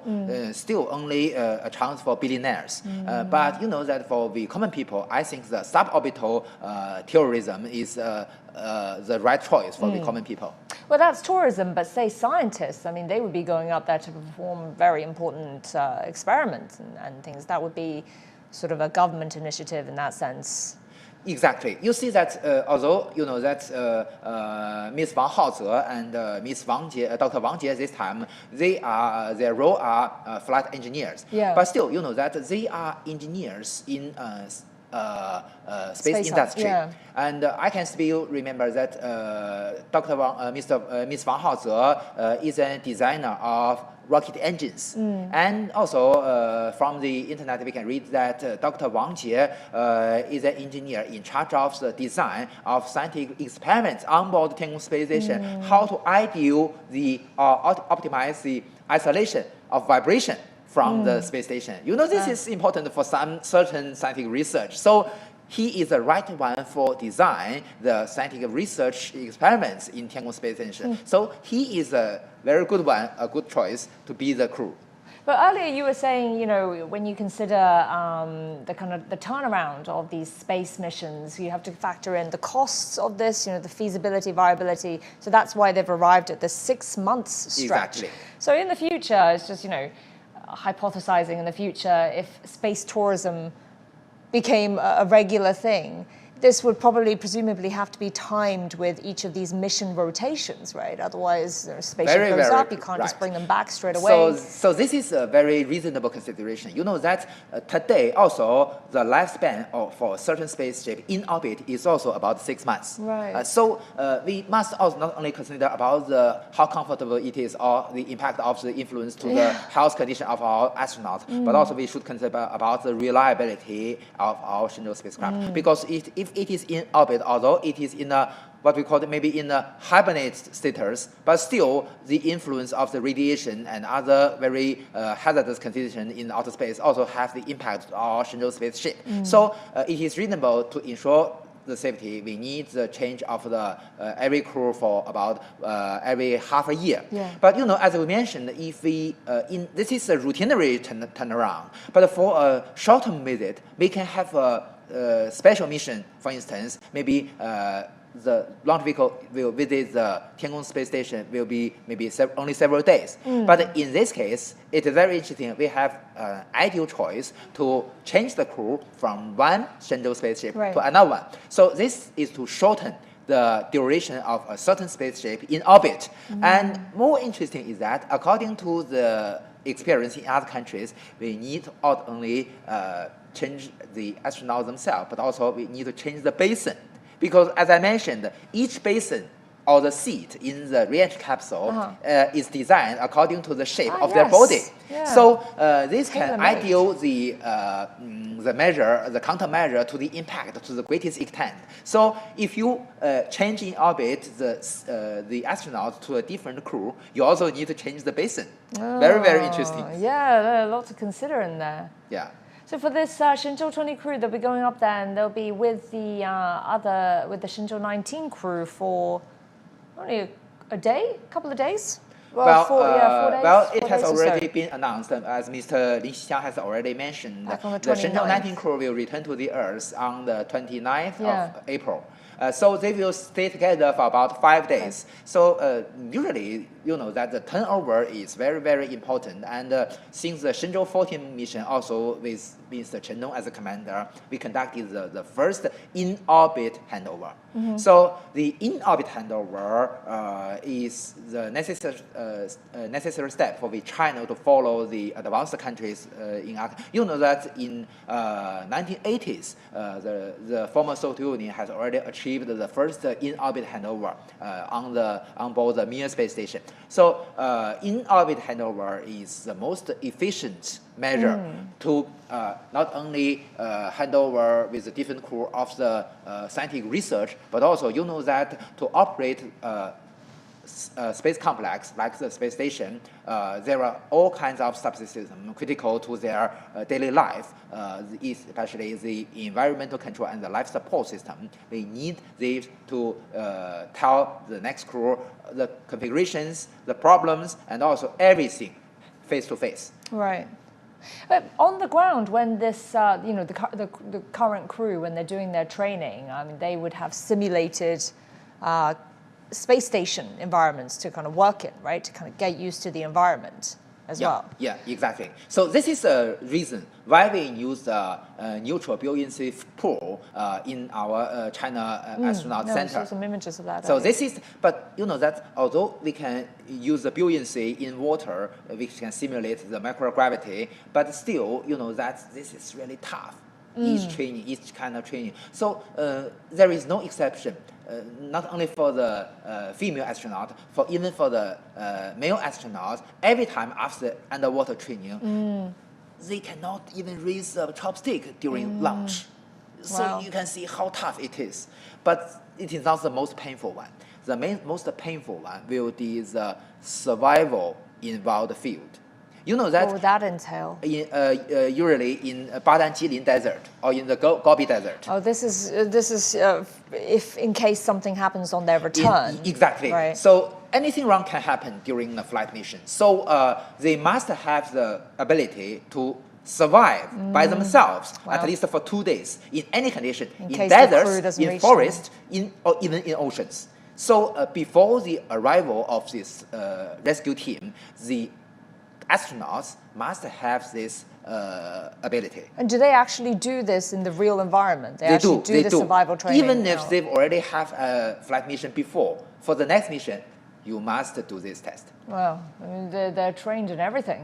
Yeah. So they even need to drink their own urine because, you know, maybe they cannot get any water. Yeah, exactly. So they must keep their urine, and even they need to drink their own. And you know, knowing how to start fires, hunt for food, stay away from any wild beasts. I mean, this is all critical to survival. Well, it's already 5 p.m., so I believe that it's close to the last batch of our ground crew to withdraw from the launch complex. Yes, exactly. Just 17 more minutes to go. And Professor Yang, so you know, we were looking at those images of the people standing there, and you know, as we were saying before, normally these launches happen in the middle of the night. But now this is in the daytime, and we're getting a really good view of the rocket, which is actually, you know, is very pleasant to see compared to seeing it at night. Many of my friends, they work in the space industry, but they are also fancies like me. They will take many cameras with very long, long lens, and they will take the images and videos of the launch vehicle during the liftoff. So this is quite a treat, really, for a lot of people. I mean, we're seeing many people. We're seeing a far bigger crowd than I think we've ever seen. Sometimes they can even have the image of the beautiful launch vehicle and the moon together. Especially with the weather conditions now, which is, you know, really they've struck lucky with this. But then again, this is something that they've been calculating and monitoring for days and days, right? Or even longer than that, just to make sure that on the launch day, things will go well and the weather conditions are favorable. I mean, the chances of, if say, there was unfavorable winds or sandstorm, would they have to push it back? It's not just push it back by a few minutes. It would have to be like days potentially until the next. You know that even today, with improvements of the computing technology, even today, still for long-term weather forecasting is not very accurate. So as you mentioned, we must consider about this factor. So that is the reason why there are still many factors, there are still many uncertainties we cannot determine many days before. So even at this moment, maybe the final trajectory has not been confirmed. So the one important task for the what we call the Commander Zero of the Jiuquan Satellite Launch Center, you know that the one who is in charge of everything is called Commander Zero. He will announce the final moment to the lift-off moment of the launch vehicle. You're talking about the 15-minute countdown now. Yeah.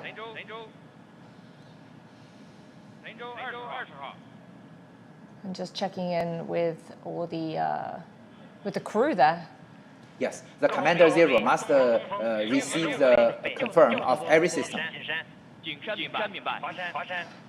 And we're hearing the confirmation from the various monitoring stations, right? Yeah, exactly. Roughly, so they're all roughly in the northwest of China. Yes. Are they? All these so ground this stations? place is in northwest China, Yeah, but along the trajectory, we will have different ground stations to monitor the trajectory of the launch vehicle and get the support on communication. You know that we have very critical parameters of the launch vehicle and of the Shenzhou spaceship. We must use the TT&C system to download these important parameters to the ground stations. And these ground stations, but their location is around the just along the trajectory. Okay, for instance, we have the Weinan space station ground station. Shanxi. We have the Qingdao ground station. We also have a space tracking ship, some Yuanwang space tracking ship in the Pacific Ocean. So again, all in northern China. Yeah. And also, you know that today, with the advantage of the Tianhe data relay satellite, we can have a continuous connection with the launch vehicle and with the Shenzhou spaceship.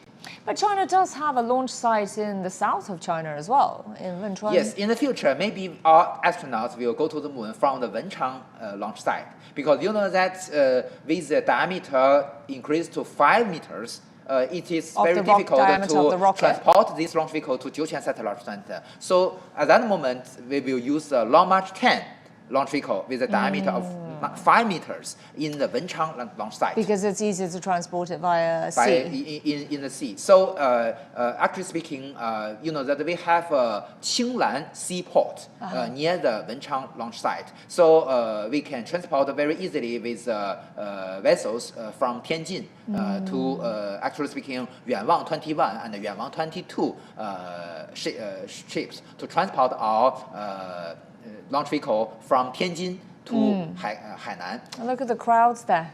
Yeah. So I believe they have many cameras. Yeah. And also, the family members, some of the family members of our crew are also among them. But the launches might take off from Wenchang, but in terms of arrival, returning to Earth, it's unlikely that'll change, right? Because as you were saying, all these conditions, you know, what's easiest for the astronauts? Well, you know, that according to the press conference yesterday, the Shenzhou 20 crew will go back home before the end of October. Yeah. Actually speaking, at that moment, it's already very cold in Jiuquan Satellite Launch Center, but still acceptable. But if it is in December, that will be more tough. So you can see why we choose April. Although there were some small storms in April, but still, considering the next flight, it's reasonable to choose April. Yeah, they have to look at the overall convenience, right, of conditions and stuff. So we were listening to that report earlier about international cooperation, and it was, actually, to Zheng Yibing talking to one of the technicians about what her advice is for the Pakistani astronaut who will be going up. And she did say, you know, my advice is for him to learn Chinese. So in terms 100%. So in terms of the language in the future, we're close to the 10-minute countdown now. No, look, so the Commander Zero announced the right ignition moment. It's a very exact 17 minutes, 28 seconds. So, you know, that is different from China and other countries. In China, the moment 0 means ignition. Yeah. But from ignition to liftoff, still there are several seconds. But in other countries, for instance, in the United States, the moment 0 means liftoff. So the ignition will several seconds earlier than the 0 moment, the countdown 0. So it's different. So every time during the liftoff, after the liftoff, you can hear a voice which will announce the final real moment of liftoff. So it's different from the 0. There'll be a couple of seconds, basically, after the 17 hours, 17 minutes, and 28 seconds. So that's in about 10 minutes' time, and we'll have the ignition then. So you can hear the voice will the final the real time will be accurate to millisecond. So what in this last 10 minutes now, what sort of preparations are being made? I mean, by this time they've already done the integrated checks that we saw earlier. Although it's only less than 10 minutes from the liftoff, but still at this moment you can see that the orange mechanical arms are still connected to the launch vehicle. So at this moment, still we need the power supply from the ground. But I believe that the pipelines has already accomplished their tasks. Right. Oh, look, you can see that Dr. Wang Jie is still holding the handle. All three of them are. Yes. Still looking through their manuals. So as I mentioned, there are also not only the instruction of the normal operations, but also the instructions of everything in abnormal conditions. I mean, it's also, safety aside, it also helps to keep them calm and focused, right, to be able to go through these. Really calm, but I believe that they are also very happy. Yeah, especially for the two who are going there for the first time. Yes. So they're all from China's third intake of astronauts. And there's the fourth intake already that's under training, right? Yeah. And I can still remember during the maiden flight of Commander Chen Dong, during the Shenzhou 11 mission, the commander is Mr. Jing Haipeng. And Mr. Jing Haipeng asked Mr. Chen Dong twice, do you feel happy? And what did he answer? Yeah, of course, it's a positive answer. And you know that is very beautiful when the payload fairing is separated from the because you can see, right? We can have, especially for 02 and 03, because you know that they are not sitting in the middle. Yeah, they have a better view with the window. I mean, that's also a good consideration because a lot of times it seems as if the captain is the one, the commander is the one who is the veteran who's been up there already, and the two who are with him are doing their debut space mission, so for them to get to see everything in its splendor. Well, you know that's usually the thrust of the rocket engines are in a constant value, but you know that with the usage of the propellant, the acceleration will be very, very remarkable. Usually in a normal launch procedure, the acceleration or the g-forces can reach to about 3.4 times than your own mass. So it will force on your bodies, acting on your bodies, and also at the same moment there are also very intensive vibration. Right. You know that both these factors can be simulated on the ground, but you cannot simulate both simultaneously on the ground. So that is the reason why Mr. Yang Liwei feels so inconvenient during the first flight, because you know that the g-forces and the vibration act to him together. And then that's also, I presume that's why they need the seats to be so tailor-made to their bodies, right, to try and maximize the comfort. So that's the reason why I mentioned that the seats also must be exchanged if the crew changes to a different crew, because the basin or the seat is made according to his own shape. Yeah, to make it more comfortable.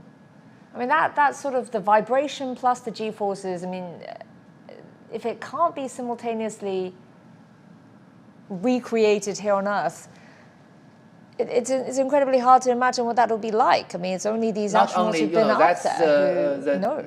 The most hard for the astronaut is that not only the normal condition, it's only 3.6 times of your own mass. But in an emergency escape or an emergency re-entry, it can reach more than 8 G. And the more tough thing is if your role is a pilot, not only you must can afford these 8G forces, you must have the ability to do the right choice, to press the right buttons under the 8G. So that's the responsibility for a pilot. So how have these astronauts described that feeling, that combined feeling? So, G-force and vibration. What does it proud, feel like? Proud us most is that until today on the ground simulation facility, so there is a button. If the astronaut feel uncomfortable, they can press the button to stop the simulation. But until today, no one has pressed this button before. Very stoic, very brave. Yeah, they are very brave. Yeah, and they're enduring a lot. They are willing to sacrifice to China's manned space program. So that is.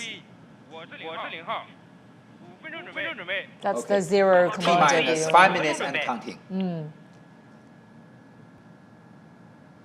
Yeah, I mean, this is why you're saying about the physical conditions that they need to be in and the physical training they go through, but there's a lot expected of these astronauts. So within several seconds, we will see the transition of the power supply from the launch complex or the ground to the storage batteries on board the Shenzhou spaceship and the launch vehicle. That's when we'll see the orange arms separating, right? Yeah, disconnecting. Because we don't need the ground supply any longer. I mean, even though we have done this, we have seen this a few times, it is sort of the nerve-wracking moment, isn't it? This next few minutes. Exactly. I feel it too, every time. And I should say congratulations to Mr. Chen Zhongrui and Dr. Wang Jie, and congratulations for them to fulfill their dreams to go to outer space. Oh, absolutely. So just a few minutes left, 4 minutes left until the ignition, not the liftoff, but the ignition. Less than 5 minutes. And at this point, the ground crew will have all left, right? All have already withdrawn from the launch complex. So it's just the astronauts now. But this is something that we've talked about before, but everything is basically all set, all pre-programmed, isn't it? So there's just, very little room for error.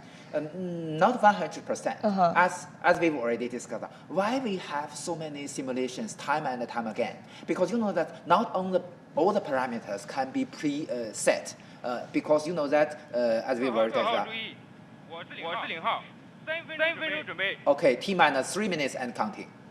So you can see that the influence of the wind speed, the influence of the weather condition, and also many other things can influence the final parameter of the mission itself. So it is necessary and reasonable to conduct all these simulations before the launch. And also in different stages of the countdown, we have the comprehensive checking and confirmation of the each system.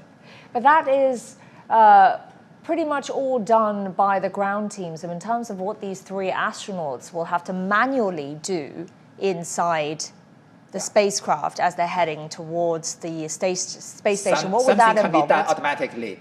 Today, the AI technology is widely used, and also no exception in we speak. But look, just on the previous video, we can see that again, the face mask of each astronaut were closed. Yes, they. So it's already reached the final ignition. Well, yes, they've got just 2 minutes to go. Yeah. So they don't really. So there's kind of very little for them to have to do, for the astronauts to have to do until they start, say, the docking rendezvous. But still, they are reading the instructions. Yeah, that's true. Next, we will see that the orange arms will be separated, detached from the launch vehicle. It's all in the hands of the ground team, basically, now. Yeah. And we saw different teams earlier working there, some in white, some in blue. These are all teams focused on different parts. Some belongs to the launch vehicle system, some belongs to the Shenzhou space system, and some belongs to the astronaut system. The astronaut system will be in charge of the health condition, the IVA spacesuit, and the inside life support system of the Shenzhou spacecraft. So, okay, T minus 1 minute and counting. I believe that at this moment, the onboard computer of the launch vehicle has already in charge of everything. Well, it looks like the orange arms are still connected right now. It will rotate soon. Oh, it's you happening can see right that now. the Shenzhou 19 crew is watching the live coverage.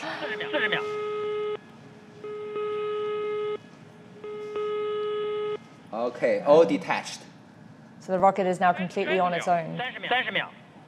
30 seconds. seconds.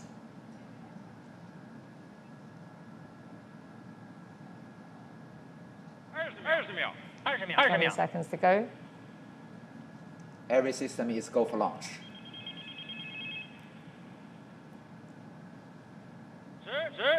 10 seconds. 6, 5, 4, 3, 2, 1. Salute.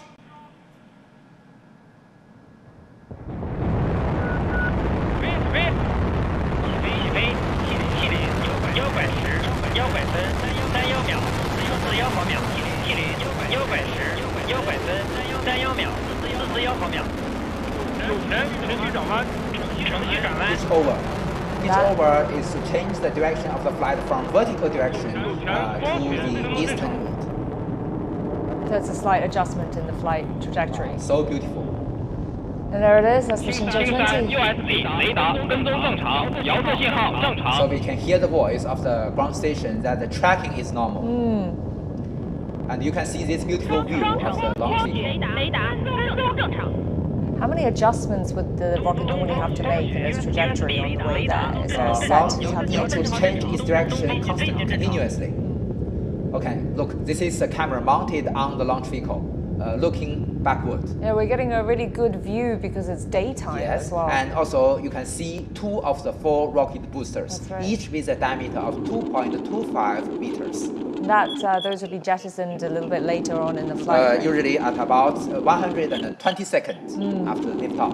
I imagine the Shenzhou 19 crew are sitting there remembering, recalling when they were lifting off. You can still see the camera inside the cabin, but although the vibration and the G-forces are already acting on the bodies of the astronauts, but still they are very calm. So the first critical step will be the jettisoning of the emergency escape tower. So that's the one at the top? Yeah. So several seconds later, it's close. I mean, the 19 crew must also be excited that the 20 is coming to take over for them so that they can head home. Prepare the dinner for them. Yeah. Then only a few more days before they can head home themselves. Okay, jettisoned. That's the escape tower that's been jettisoned. The escape tower has jettisoned because it's already high enough and the aerodynamic forces have already been a low level, not necessary to remain on the top. At what point will these astronauts stop feeling the G-forces and the vibration? So next will be the separation of the 4 boosters. Should be seeing that any moment, right? You can see that although it's daytime, but the background you can see the sky is already black because this is already near the vacuum condition. Oh, that's the separated. Boosters. They all go at the same time, right? Yeah. So you can see the 4 boosters form a cross. And also the first stage has already successfully separated from the launch vehicle. Now the second stage, the second cross stage has already been ignited. And at this point, are the astronauts still feeling the G-forces? Exactly, they can feel both the vibration because even outside the atmosphere, still the working of the rocket engines can form the vibration. So this is a camera mounted on the second stage. You can see that the Earth in the daytime is very bright. Right. So you can. This is a camera mounted in the payload fairing. You can see the solar panels in the folded condition. And the solar panels are very... several seconds we will see, there it is. Beautiful. Jettisoned. And the solar panels are obviously the important indicator here. At this moment, Mr. Chen Zhongrui and Dr. Wang Jie can enjoy the view.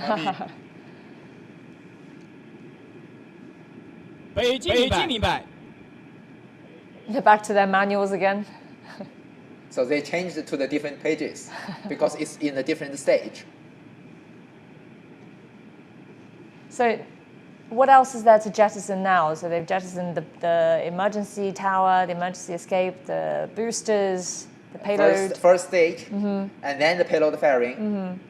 So the next step, that will last for many minutes, because that although the second stage of our Long March 2F launch vehicle only have one engine, it has one main engine and 4 vernier engines. The vernier engines, the thrust is very small, but it can change its directions to keep the right attitude. Look, this is a camera mounted on the rear part of the second stage of our Long March 2F launch vehicle. You can see the big nozzle is the main engine.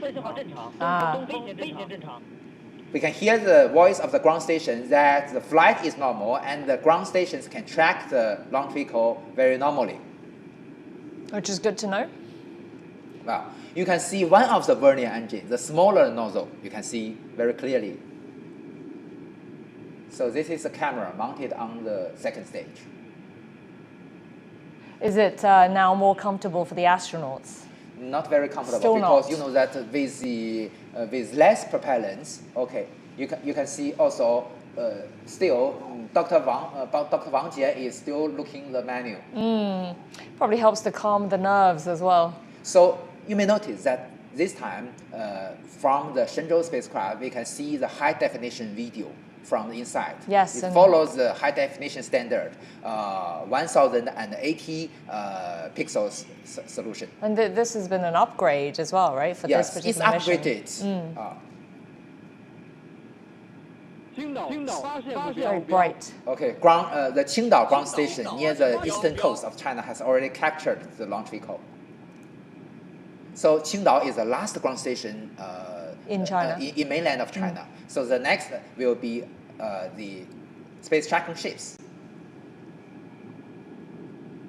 So you can have a very beautiful view of the very bright the Earth. Yeah. So in the daytime, and also the black sky, even in daytime. So we've got images there on the right of the Shenzhou 19 crew on the Tiangong at the bottom, and then our Shenzhou 20 crew inside the capsule. There is a very interesting thing before. That Mr. Jing Haipeng is also watching the live coverage of China Media Group, and your colleague say hello to him, and he can respond because he's watching the live coverage of CCTV.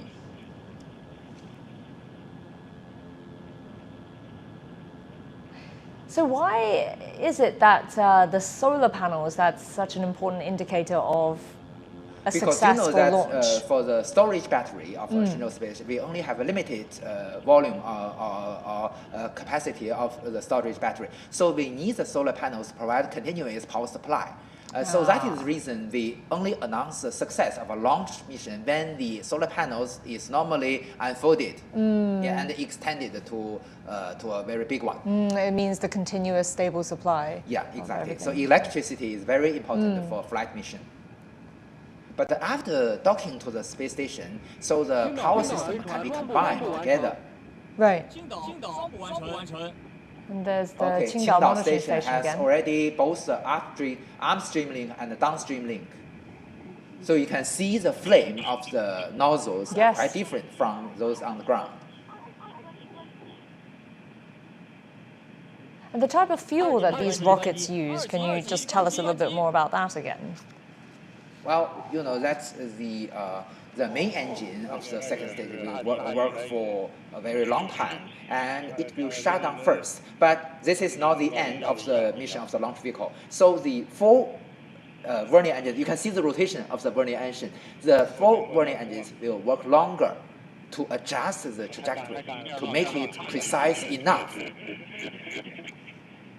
So they are laughing. Good sign.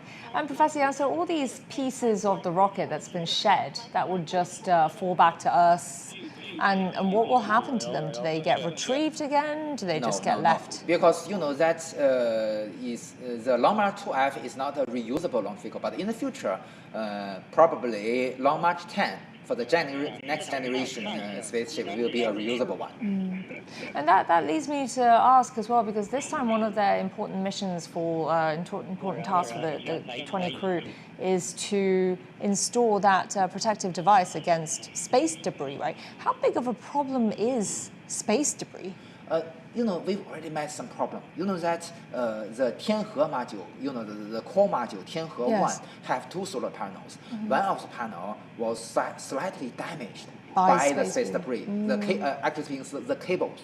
So the Shenzhou 18 crew and the Shenzhou 19 crew has already do some attempts. So this problem has already been solved. Okay. So that's the reason why we need the protection. Are we hearing another ground station there? The space tracking ships have already captured. You can see on the bottom right, we can see the 3D simulation. Oh, the main engine has already cut off. Ah. Oh. Burning engine also shut off. So now the shuttle, the spacecraft is on its own. Okay. So the Long March 2F Y-20 launch vehicle has already accomplished its task. And you can see the smiles on people's faces now at Jiuquan. So at this moment, we will not only unfold the solar panels, but also we will release our antenna of the data relay system. Because you know that for high-speed transmission, we need a relatively big antenna for the to point accurately to our Tianhe data relay satellite. Tianlu is a data relay satellite. And they're saying that everything is normal. So the Shenzhou 19 crew is also watching the live coverage of CMG.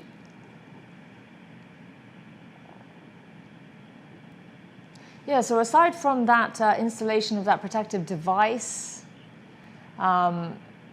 there's also mention of a robot that might be used up there with.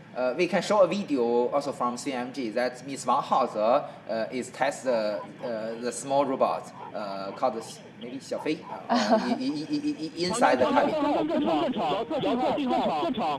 Okay, the ground station also we heard the voice reporting the normal status. I just in the previous I noticed that Dr. Wang Jie is enjoying the microgravity with his pen. So this robot, what would that be used for then? Will it be able to complete any? To be a digital assistant. Okay. Would it be able to help with any of these more dangerous missions? No, like EVA? That is inside the cabin. So not like the robotic arms outside the station. So they can make the work more simply and more easily, but not reduce the risk. You know that the robotic arm plays a very important role in the operation of a space station. Oh, the solar panels are unfolded. A really beautiful view from the, actually speaking, the propulsion module of our Shenzhou spacecraft. You know that the Shenzhou spacecraft have 3 modules: the orbital module, the re-entry capsule, and the propulsion module. So this is a camera mounted on the propulsion module, and it can monitor one of the solar panels.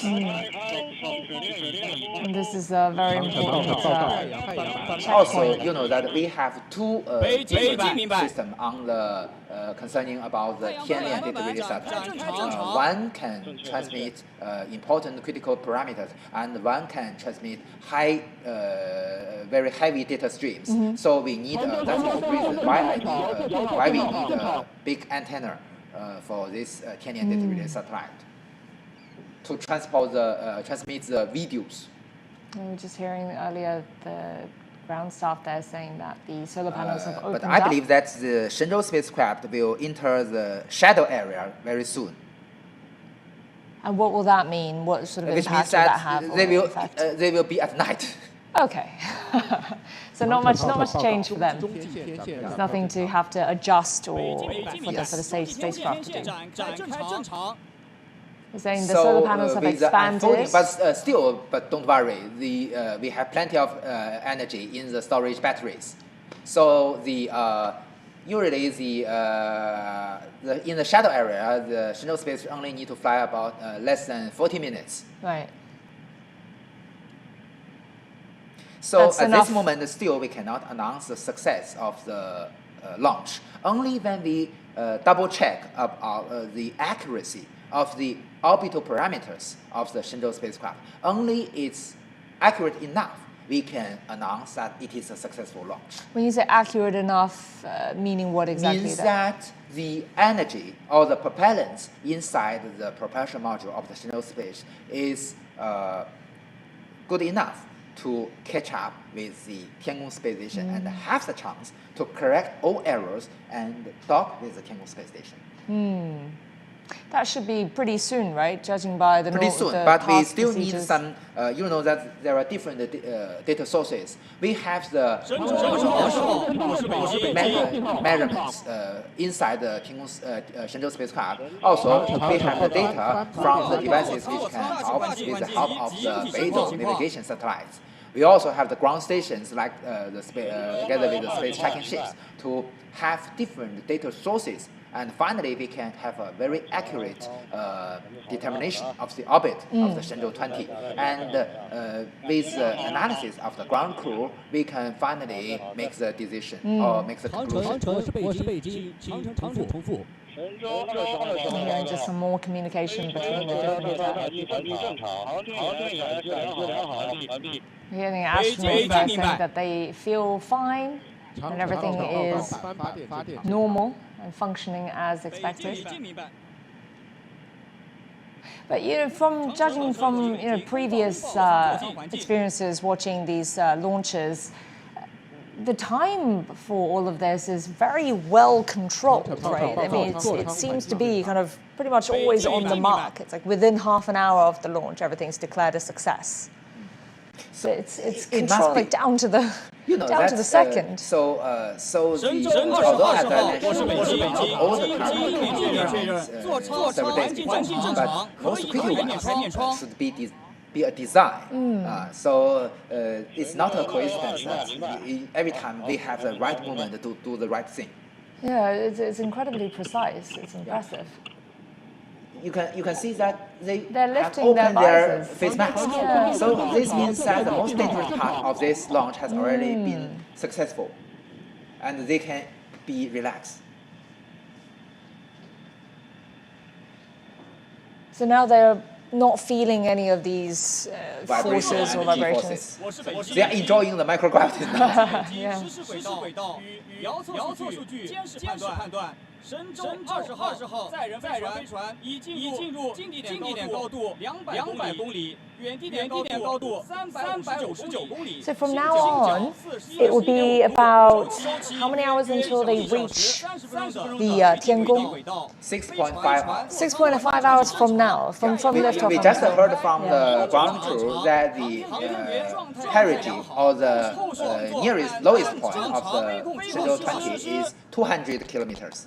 And the highest point or the apogee of the Shenzhou spacecraft is 359 kilometers. 各方向发出东风明白，华山。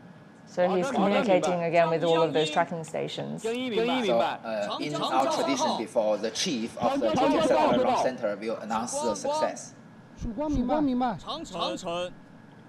长城 very well controlled, literally down to the second. It's as we discussed, the Shenzhou spacecraft is already a very practical one. And also we have experienced the team, not only the design and manufacturing test of the Shenzhou spacecraft, but also our launch site system. 北京明白，各号注意收听。 I think we're going to get that important message soon.